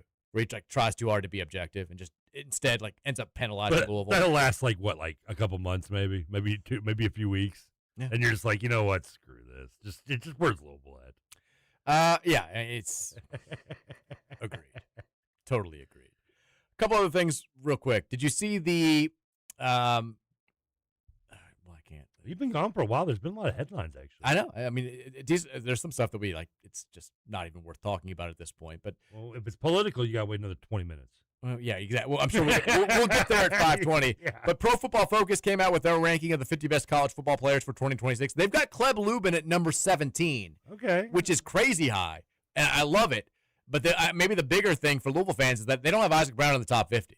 Ooh. Do we feel like this is going to be viewed at the end of the season as a misstep? Yeah, I'm sorry. You can't have who is debatably, I mean, I'll give you debate, and that's being nice, a top 5 running back in the country not in your top 50. See, I don't think that's a debate. I think he's top 5. If he's healthy, I think he's 1. I'm right there with you. I know, but if somebody out in, west of Mississippi wants to say, oh, he's overrated, you can't go outside top 10 even. Agreed. And if you do that, it's hard to not I love Lubin on there, and I agree. I think both should be in the top 50. Now, if you want to put them, at like 35, which is still way outrageously low, that's one thing. But to leave them off, that's just stupid. Very surprised. Very surprised. we also had the news from over the weekend that have you seen the stuff with SMU? They are. I mean, SMU is just like the more. I'm weirded out by SMU. How can SMU? What can they be doing right now? I mean, there's nothing that's. They are. So everything's legal. They have a new recovery center that's being built for kids to go get rehab, and it's where the doctors are going to work.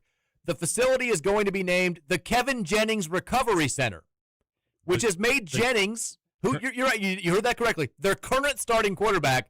Jennings is the first active player in the history of college athletics to have an athletics facility named in his honor. We got to beat these weirdos. Sure it's not Ken Jennings? No, we've got to beat these weirdos. Like, I love the idea of we wait a million years to honor. It's like we have to wait 25 years to retire the jersey or honor the jersey of Brian Brom or Michael Bush or whoever. And SMU's like, let's name the whole damn school after our starting quarterback who may or may not be good because he had a bad season last year. I feel like they look at Shadir Sanders at Colorado and go, really? What's this, hold my beer? Yeah. I mean, it's like, oh, you're gonna retire his number, huh? They did it. Yeah, well, we're gonna put a hospital in his name. Yeah, it's everybody who gets hurt goes to the Kevin Jennings Recovery Center. By the way, what you really want as a quarterback, especially one that scrambles and that is. This is a fair point. Do you really want your name on a recovery center? Maybe not the best idea. Couldn't you get in a dorm? I mean, or like the workout facility. Just something better. I mean, the weight room, the quarterback film room. Put a Chick-fil-A in and rename it or something. Just take off the name and call it the Ken Jennings Filet. Last thing to get to, we have to send congratulations out to my personal favorite friend of the program. We love him. Earl Clark is now the all-time leading scorer in the history of the Big Three. Wait, you mean that's not Montrez? No, Earl. I thought Montrez was getting off in this tournament. He was, but Earl Clark's been in the league for like 5 years now. He has 707 total points. He stands alone as the Big Three's all-time leading scorer. We love our guy E5. He's the best. Okay, I if he can do the Big Three, why couldn't he done the TBT? I think it's like a contractual thing. Okay, well, I'll let him slide. If he had to sign a contract, the lawyers will get involved. Isaiah Joe.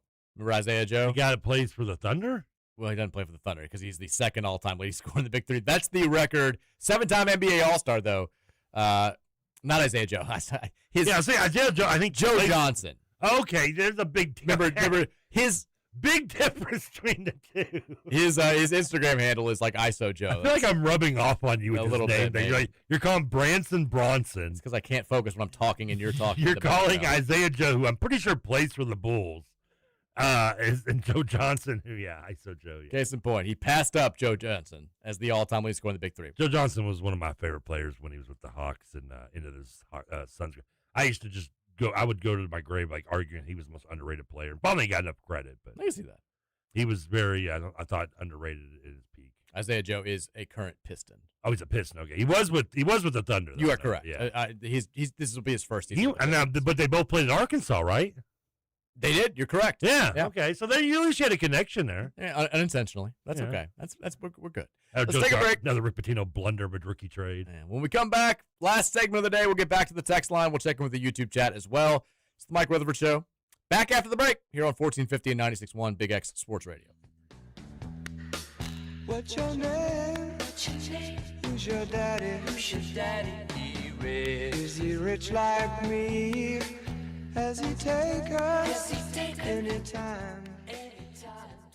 Guns, gears, and great deals. Say it with me. Everything concealed carry. With over 1,000 firearms in stock, you'll find exactly what you're looking for. Shop SIG, Smith & Wesson, HK, Glock, and more. Plus the best selection of used guns in Louisville. Looking for premium? Check out Kimber, Dan Wesson, and Wilson Combat. We pay cash for guns, and we always have specials. Visit Everything Concealed Carry. 10306 Taylorsville Road in the heart of J-Town. Everything Concealed Carry, your best shot at a great deal. Louisville football fans, the 2026 schedule is here. Head coach Jeff Brom and company are set to host 6 home games in the fall, including ACC matchups against SMU and Florida State. Visit gocards.com/FBinfo to learn more about a season ticket plan that best suits your needs. Check the back seat. Gets in your head, right? Good. Because every year, dozens of children are forgotten in the backseat of a car by a parent or caregiver. All never thought it could happen to them. A message from NHTSA and the Ad Council. Options. When it comes to insurance, that's exactly what you deserve. I'm Chad Hennessy with InsureMax, and I've been proudly serving the Louisville area for over 25 years. As an independent agent, we work with auto owners insurance to find coverage that fits you, not the other way around. InsureMax delivers strength, service, and peace of mind through partners like Auto Owners Insurance. More choices, more options. Call me, Chad Hennessy, at 502-479-4085.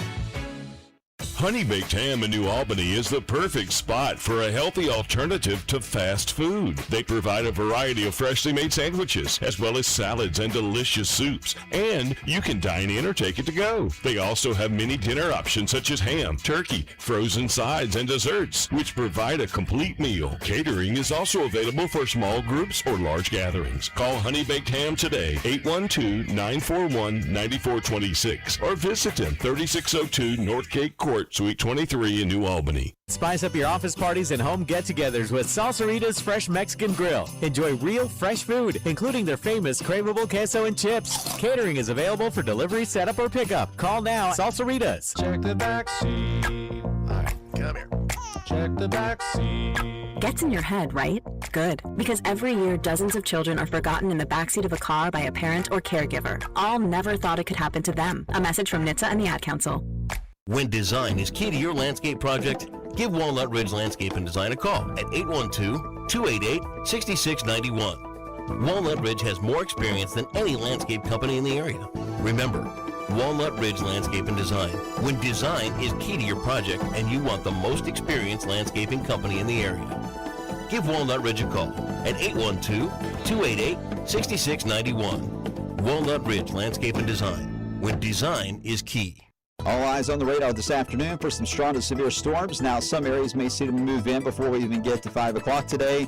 Most of the action, though, looks like it'll hold off until later this evening and perhaps into the overnight. Just be extra weather aware and have a way to get notified, but I wouldn't cancel your outdoor plans. Just be more vigilant. High today, it's going to be hot, 92, heat index over 100. Wave Storm Tracking Team. I'm Brian Good. This is Dugan Ryan. I would love the opportunity to talk with you about how we can help grow your business and have your business's brand associated with Big X Sports Radio. Give me a call today at 812-725-1457.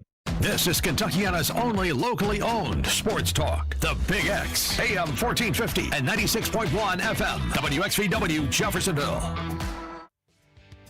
It was 1989, my thoughts were short, my hair was long. Here we go. Caught somewhere between a boy and man.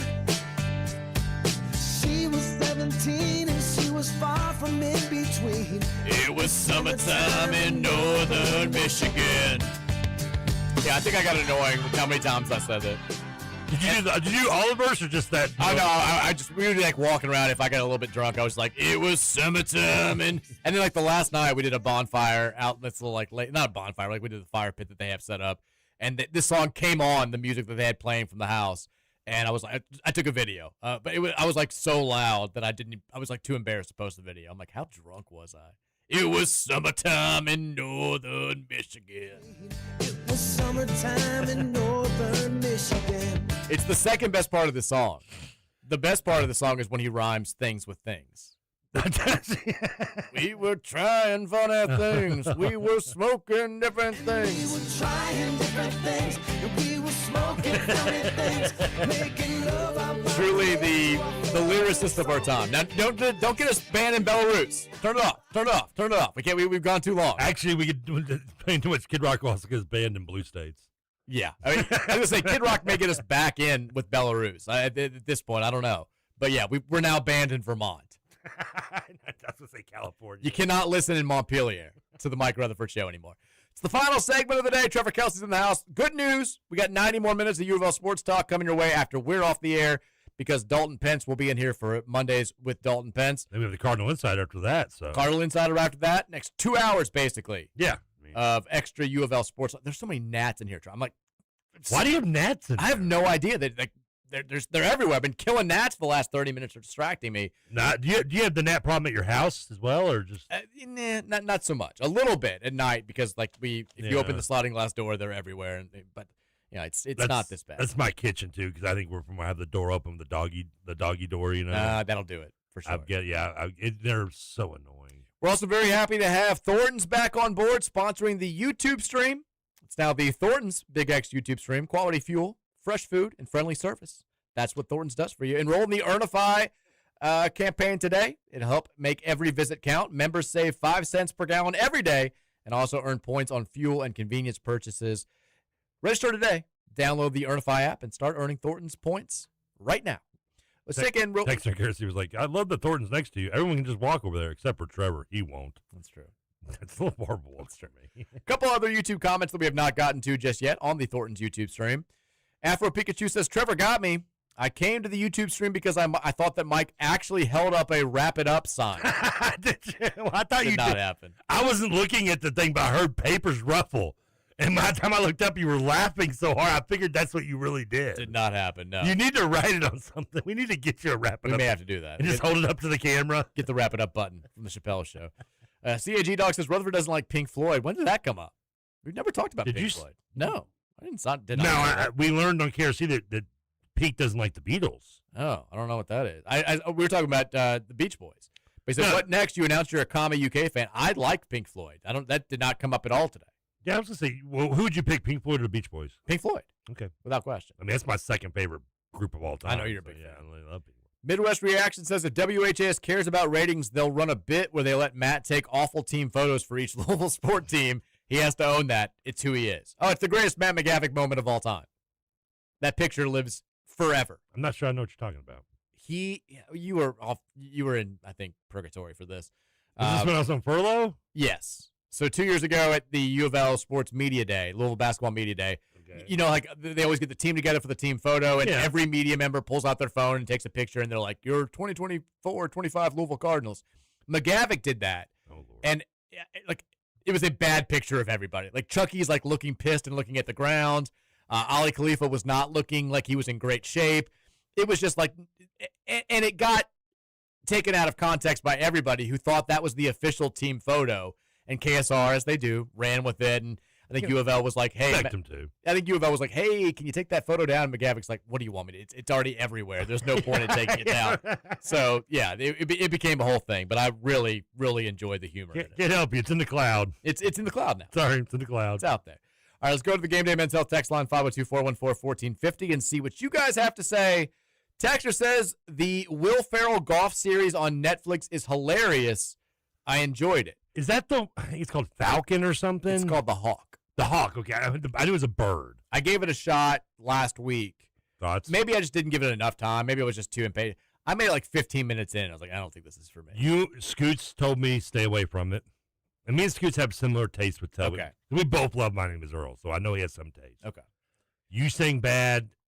Vince Lococo said good on Friday. Comedies are so subjective, though. I never take everything that anybody says about a comedy with a grain of salt. Yeah, but I know you. I've known you long enough to know what kind of comedies to suggest and what not to suggest. I feel like it's also so much about like what mood you're in. Like maybe That's true. Maybe if I was like in a different mood, I would have liked this more. I don't know. Because you like goofiness. I do. I mean, you don't like. You're not Shallow House sophomore goofy, but you like kind of off the wall goofy. Yeah, something like that. Will Ferrell's stick is I'm just done with it. I've been done with it for like 10 years. Oh, he's 60. He's up there. I know. Texas says Illinois has schools with all 4 directions in their name. This is the first time texter, by the way. Cowboy. First time texter, Cowboy. Texas, it sounds like golf trip texter needs to have a golf trip every weekend during football season. Sorry to his wife in advance. Yeah, I mean, that's pretty impressive that he's been out of town for those 2 games. And now it's going to be the Ole Miss game. It also oddly makes me feel more confident about the Ole Miss game. That's good mojo. Texas says, I was so Texas also Todd Moore, Todd, Garage Bar, Todd. He keeps sending this in. This is the guy who sent that text in like 15 times last week. I don't know if I'm not supposed to be reading that, if there's like some terrible message in there. I don't know, but he keeps sending it. Texas, the women's basketball team was in the Virgin Islands the past few days holding several clinics for the kids. No games, just clinics, bonding trip, go-karts. There it is. So they did take a foreign trip, it's just not for exhibition games. Okay. Texas says, I have been on an unintentional hiatus from the show this summer. When did Trevor come back? I definitely missed the inaudible low mumbling. Why were you on a hiatus for the summer? He said unintentional. Oh, okay. I've been back since the day after you stopped listening, Texter. There it is. It was actually because of you. Yeah, they found out you stopped listening, and they were like, "We need the mumble back." I did love great, very underrated character in Dick Tracy cartoon, by the way. The Mumble. Yeah, the mumbler. The Mumbler. I think that was his name. It was no, it wasn't, no, that was I was gonna say Mushmouth, but that was Bill Cosby show. What was the name of the mumbler guy? A hush falls over the crowd. Texter says Bobby Petrino is going to be the interim head coach at North Carolina, isn't he? Yep. It's going to happen. Yep. Texter says, anyone even consider that Kelsey doesn't want the Bahamas games to be televised because he doesn't want his secret weapon to be revealed? London Johnson. I like this person texted in on Friday, I guess before Vince Lococo got in and just said, "Oh my Lord, is this just Trevor talking?" Oh, wait, what did he say that tag? During the first 30 minutes, 2:55 on Friday, because you had to kill 30 minutes before Vince was able to and Vince come was in. running a little behind, so he got it like 10 after 3. Oh, no. So I come back from the segment and then, continued to talk. And then, and Vince, I probably should have maybe talk a little more, but I did. I loved having him on because I loved getting to like the inside scoop into like from someone who played at maybe one of the lowest lows in Louisville to coming back and having that, the great Satterfield bounce back year and being there. So I loved it. And he'd tell me, he had to send in all the plays for Satterfield. And I said, you might know how to say inside zone more than ways than anyone in this world does. That's right. He laughed as well. So yeah, I enjoyed having the show with him. It was a good time. By the way, Dustin Hoffman played Mumbles. His name is So I'm being associated with Dustin Hoffman. I'll take compliment. Yeah, good for me. Go to The Graduate. Did you see the news? I was going to make a joke about this last night and kind of forgot about it. But Josh Pastner, friend of the program, we love Josh. I do. Prince of March. He's the coach at UNLV. He is. And he had this whole thing. He posted this video where he was like, I sent you this, by the way. Oh, you did? Yeah, during the first break, I saw it on Twitter. I don't know if you'd seen it, so I sent it to you on the Twitter DM. Oh, via DM. Yeah. Okay. No, so I didn't know if you noticed that or not. I figured you'd seen it. You did. Oh, no, now my DMs are just loading. I know, it's okay. So yeah, so Trevor, not Trevor. Hi, that's me. Josh Pastner had this thing where he was like, everyone's pursuing a NBA team in Las Vegas. Why would you buy an NBA team? Buy the college team here. $10 to $12 million gives you basic ownership of UNLV basketball. That's true. Well, I mean, that's what he said. And so, like, the UNLV account ran with it, and they had this social media post, I think, this morning saying things you can buy for $10 million, and it was all these, like, private planes, Bugatti, this Bergman, and then it was like the UNLV Running Rebels. They're for sale for $10 million. Well, they have now, within the last hour, had to put out an official statement from UNLV men's basketball coach Josh Pastner, who says, I want to clarify my recent comments regarding support for the UNLV men's basketball program.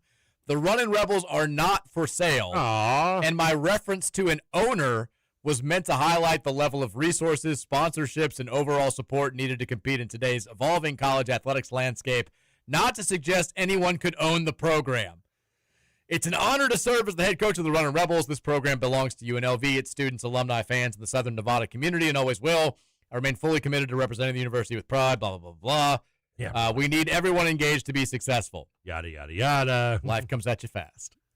You can absolutely buy our program. It's like you can't really buy our program. Not to mention, I'm sorry, I have so much money that $10 to $12 million seems cheap, but that certainly does sound pretty low for a D1 program, right? I would love to have $10 million and just buy UNLV basketball and be able to do whatever I want with it. I mean, the only person I know that individually owned a school would be like Jerry Farwell owning like Liberty or something. Like they didn't Oral Roberts or something like that. Like the church schools, but I mean, it's Vegas, baby. Vegas, baby. Come to Vegas. Leave with a college. I mean, they were for sale when when Tarkanian was there. Why not be for sale when Pastner's there? I mean, I think, because you're right. If you wanted to actually buy UNLV basketball, it would be a lot more than $10 million. I'm pretty sure it would cost you significantly more than $10 to $12 million. I mean, I know they've been down for the last 20 or 30 years. I get that. But I do love that Pastner had to put out an official statement. To make sure no one... I mean, that's like something when you see it on like a corny commercial and it puts like Like, I watched, like, a commercial for a food restaurant, and this woman's dancing with giant shrimp, and on the bottom of the screen it says, shrimp are really not this big. Yeah. Like, I think we're Pastner when he's doing this. It should, the bottom of the screen say, really not for sale. Pastner is, but the school isn't. Ohio guy says, did you see the news that Big East legend Bobby Gonzalez has returned to coaching as an assistant at Mississippi Valley State? No. We mentioned that we've now mentioned the two bottom teams in college basketball today. Western Illinois, I mentioned they finished dead last in second to last in Ken Palm last season. Last, Mississippi Valley State, the Delta Devils, 3-30 last season. Now they're bringing in Bobby Gonzalez, shoplifter extraordinaire, to help revive the program. Good luck. Maybe it'll work. He got shoplifted. I don't remember that. Oh, yeah. That's why he got fired at Seton Hall, basically. Well, if he'd been better, they would have probably tried. I was going to say, how he got fired because he was like under 500. Well, I mean, and he got arrested a couple times. Did he? Oh. Raged on people, yeah. Texas says, last-minute injuries telling the fans to go bleep themselves for showing interest in the program, beating up an inferior opponent. Oh, man, I missed Louisville basketball. I don't know what that's. Oh, is this TBT? I don't think I don't think anybody's telling. I think telling the fans to go bleep themselves is a little bit much. But I hope that we beat up on an inferior opponent tomorrow. How do we handle this tomorrow, Trev? Because the game starts at 2. We come on at 2:30. Are we just gonna like read? It's like we need like a Bahamas breaking news sound effect. It's got to be something Billy Ocean, maybe. Something. Every time Brooks Holton posts a tweet or the Louisville account shows us a highlight, we're like, burr, burr, burr, burr, and like we got to break it, which also sounded like a race car right there. Get out of my feed and into my stream. No, that's not good. No, you can do better. I've tried. I know. Like we needed the breaking news sound. Yeah, we had that while you were gone. Roman used it very liberally, and I got upset about it because he would break in and he'd be like, the Bulls just signed a backup power forward. I'm like, you're abusing the breaking news sound. It's not okay. We can't do this anymore. So, but I think that's how we have to do it tomorrow. Breaking updates. Scootator says, wrong. Trevor was around for the Thornton's text line. Was that? Okay. Also, my first time listening, I thought you kept saying Thornton's sext line. It was great having Vince on the show, but he needs to talk into the damn mic. Yeah, I had to tell him. Yeah, I mean, it happens. I feel like it's a classic radio thing.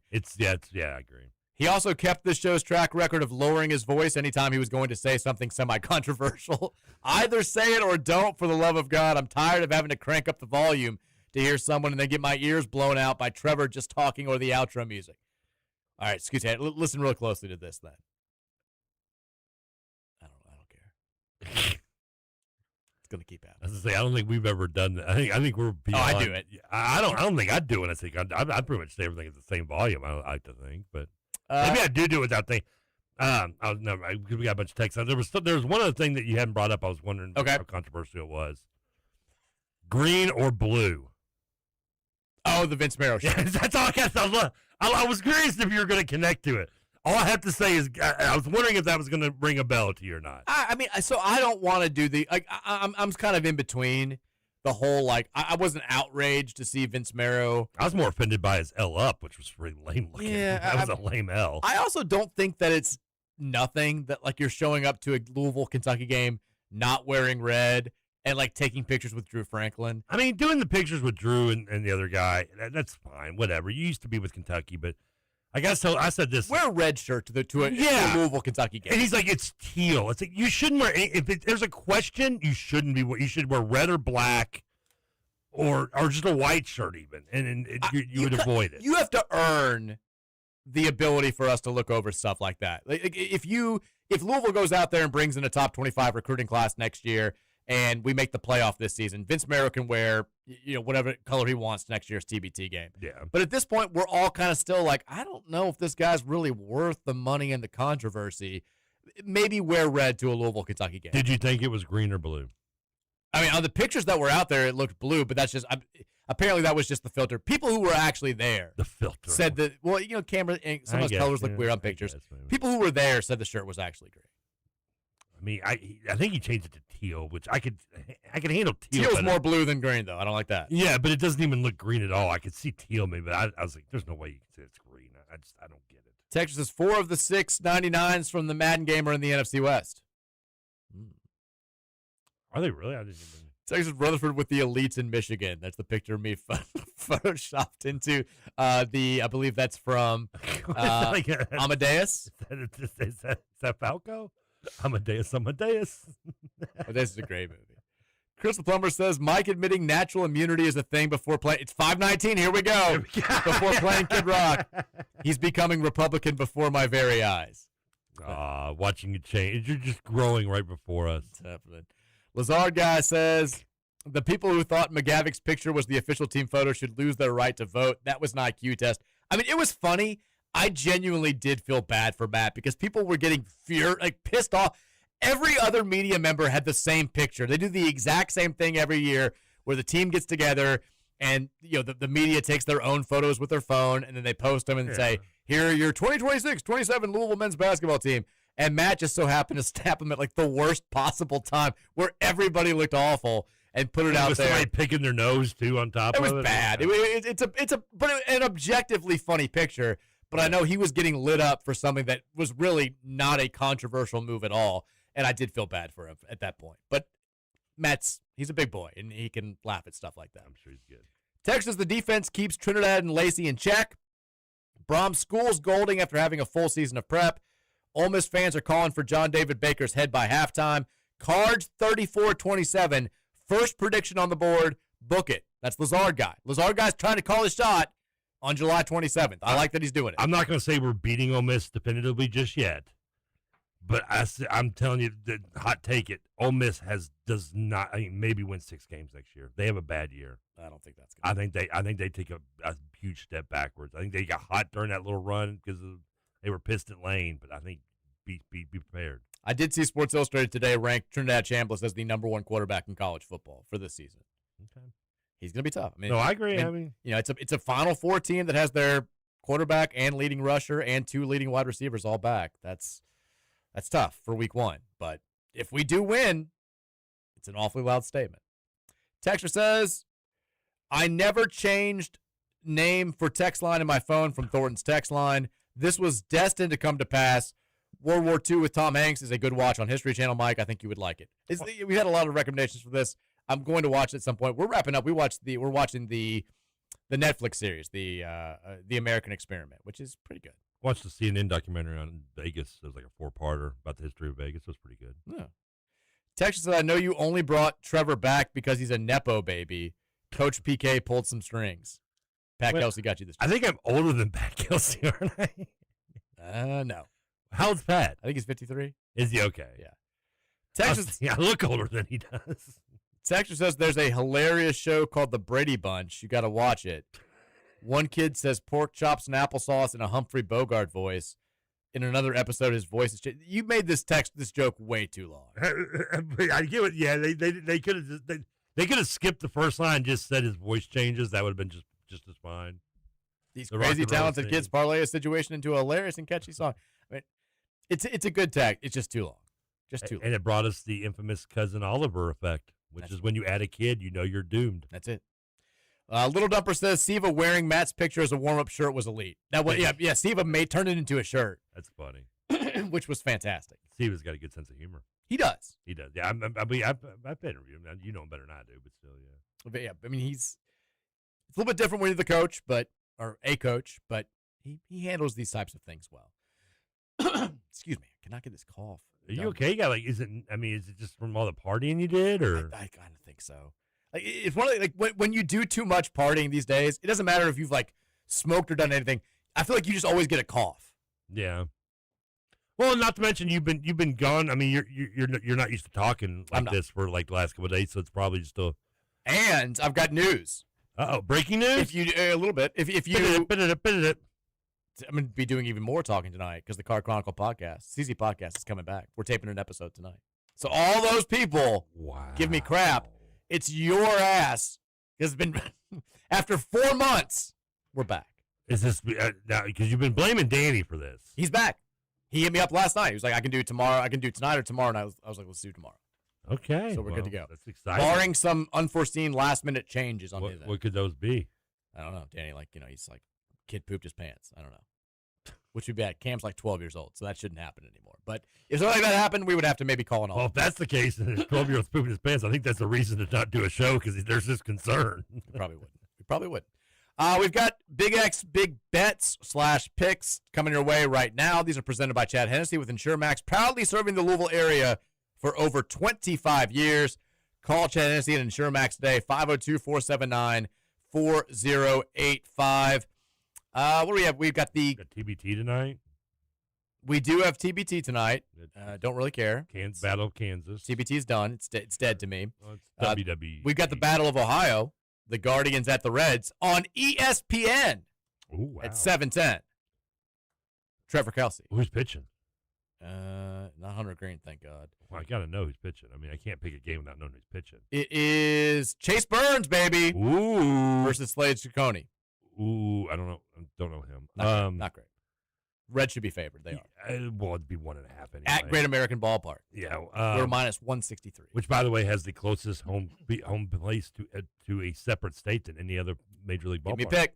I'm going Reds tonight, 3-1. Chase Burns, all he does is win games, man. All he does is win games. I've heard that. Reds win. He's as cool as the summertime in northern Michigan. Damn right. Hey, we got more Louisville sports talk coming your way next. It's Mondays with Dalton Pence for the next hour and a half, and then the Cardinal Insider. So keep it locked right here for another 2 hours. I'm back tomorrow at 2:30. Until then, go Cards. We were smoking funny things, making love out by the lake to our favorite song. Sipping whiskey out the bottle, not thinking about tomorrow. Singing Sweet Home Alabama all summer long.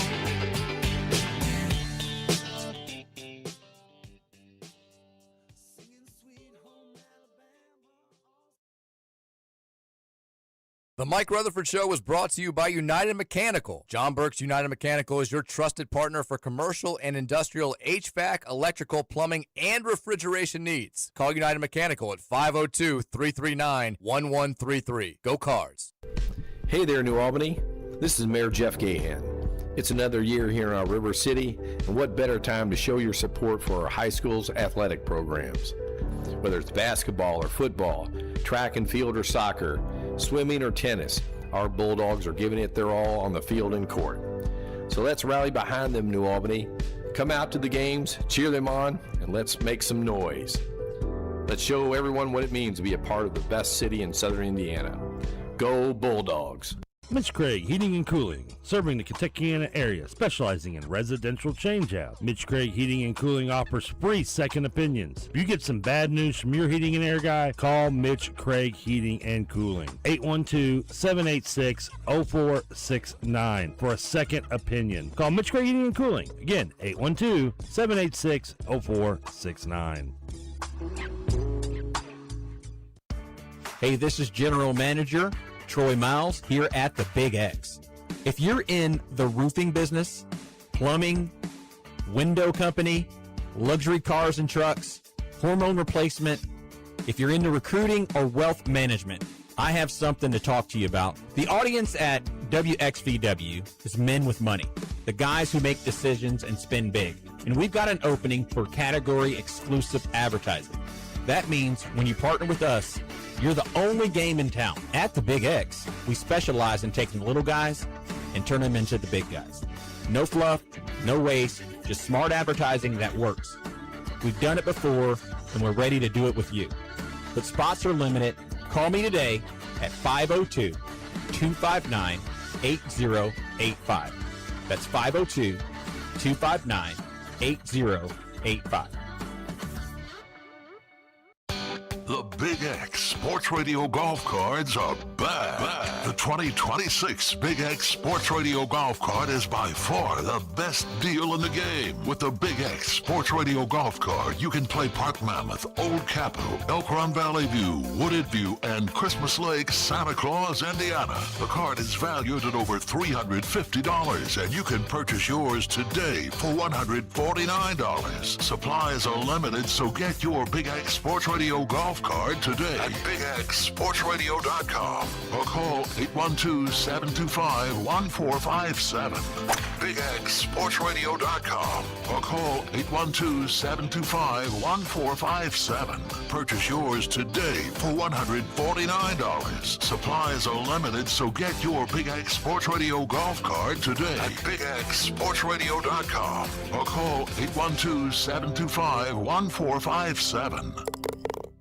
Guns, Gears, Deal. It's everything concealed carry. With over 1,000 firearms in stock, we've got what you're looking for. Fast. SIG, Smith & Wesson, HK, Glock, plus the best selection of used guns in Louisville. Looking for premium? Kimber, Dan Wesson, Wilson Combat. Selling? We've got selling. We pay cash for guns, and we always have specials. Don't wait. Get in today. Everything Concealed Carry, 10306 Taylorsville Road in the heart of J-Town. Everything Concealed Carry. Serious selection, serious value. If you've been hurt in a car accident or hurt on the job, there's only one law firm to call. Call my friend Tony at the Collier Law Firm at 502-736-8141. Tony will get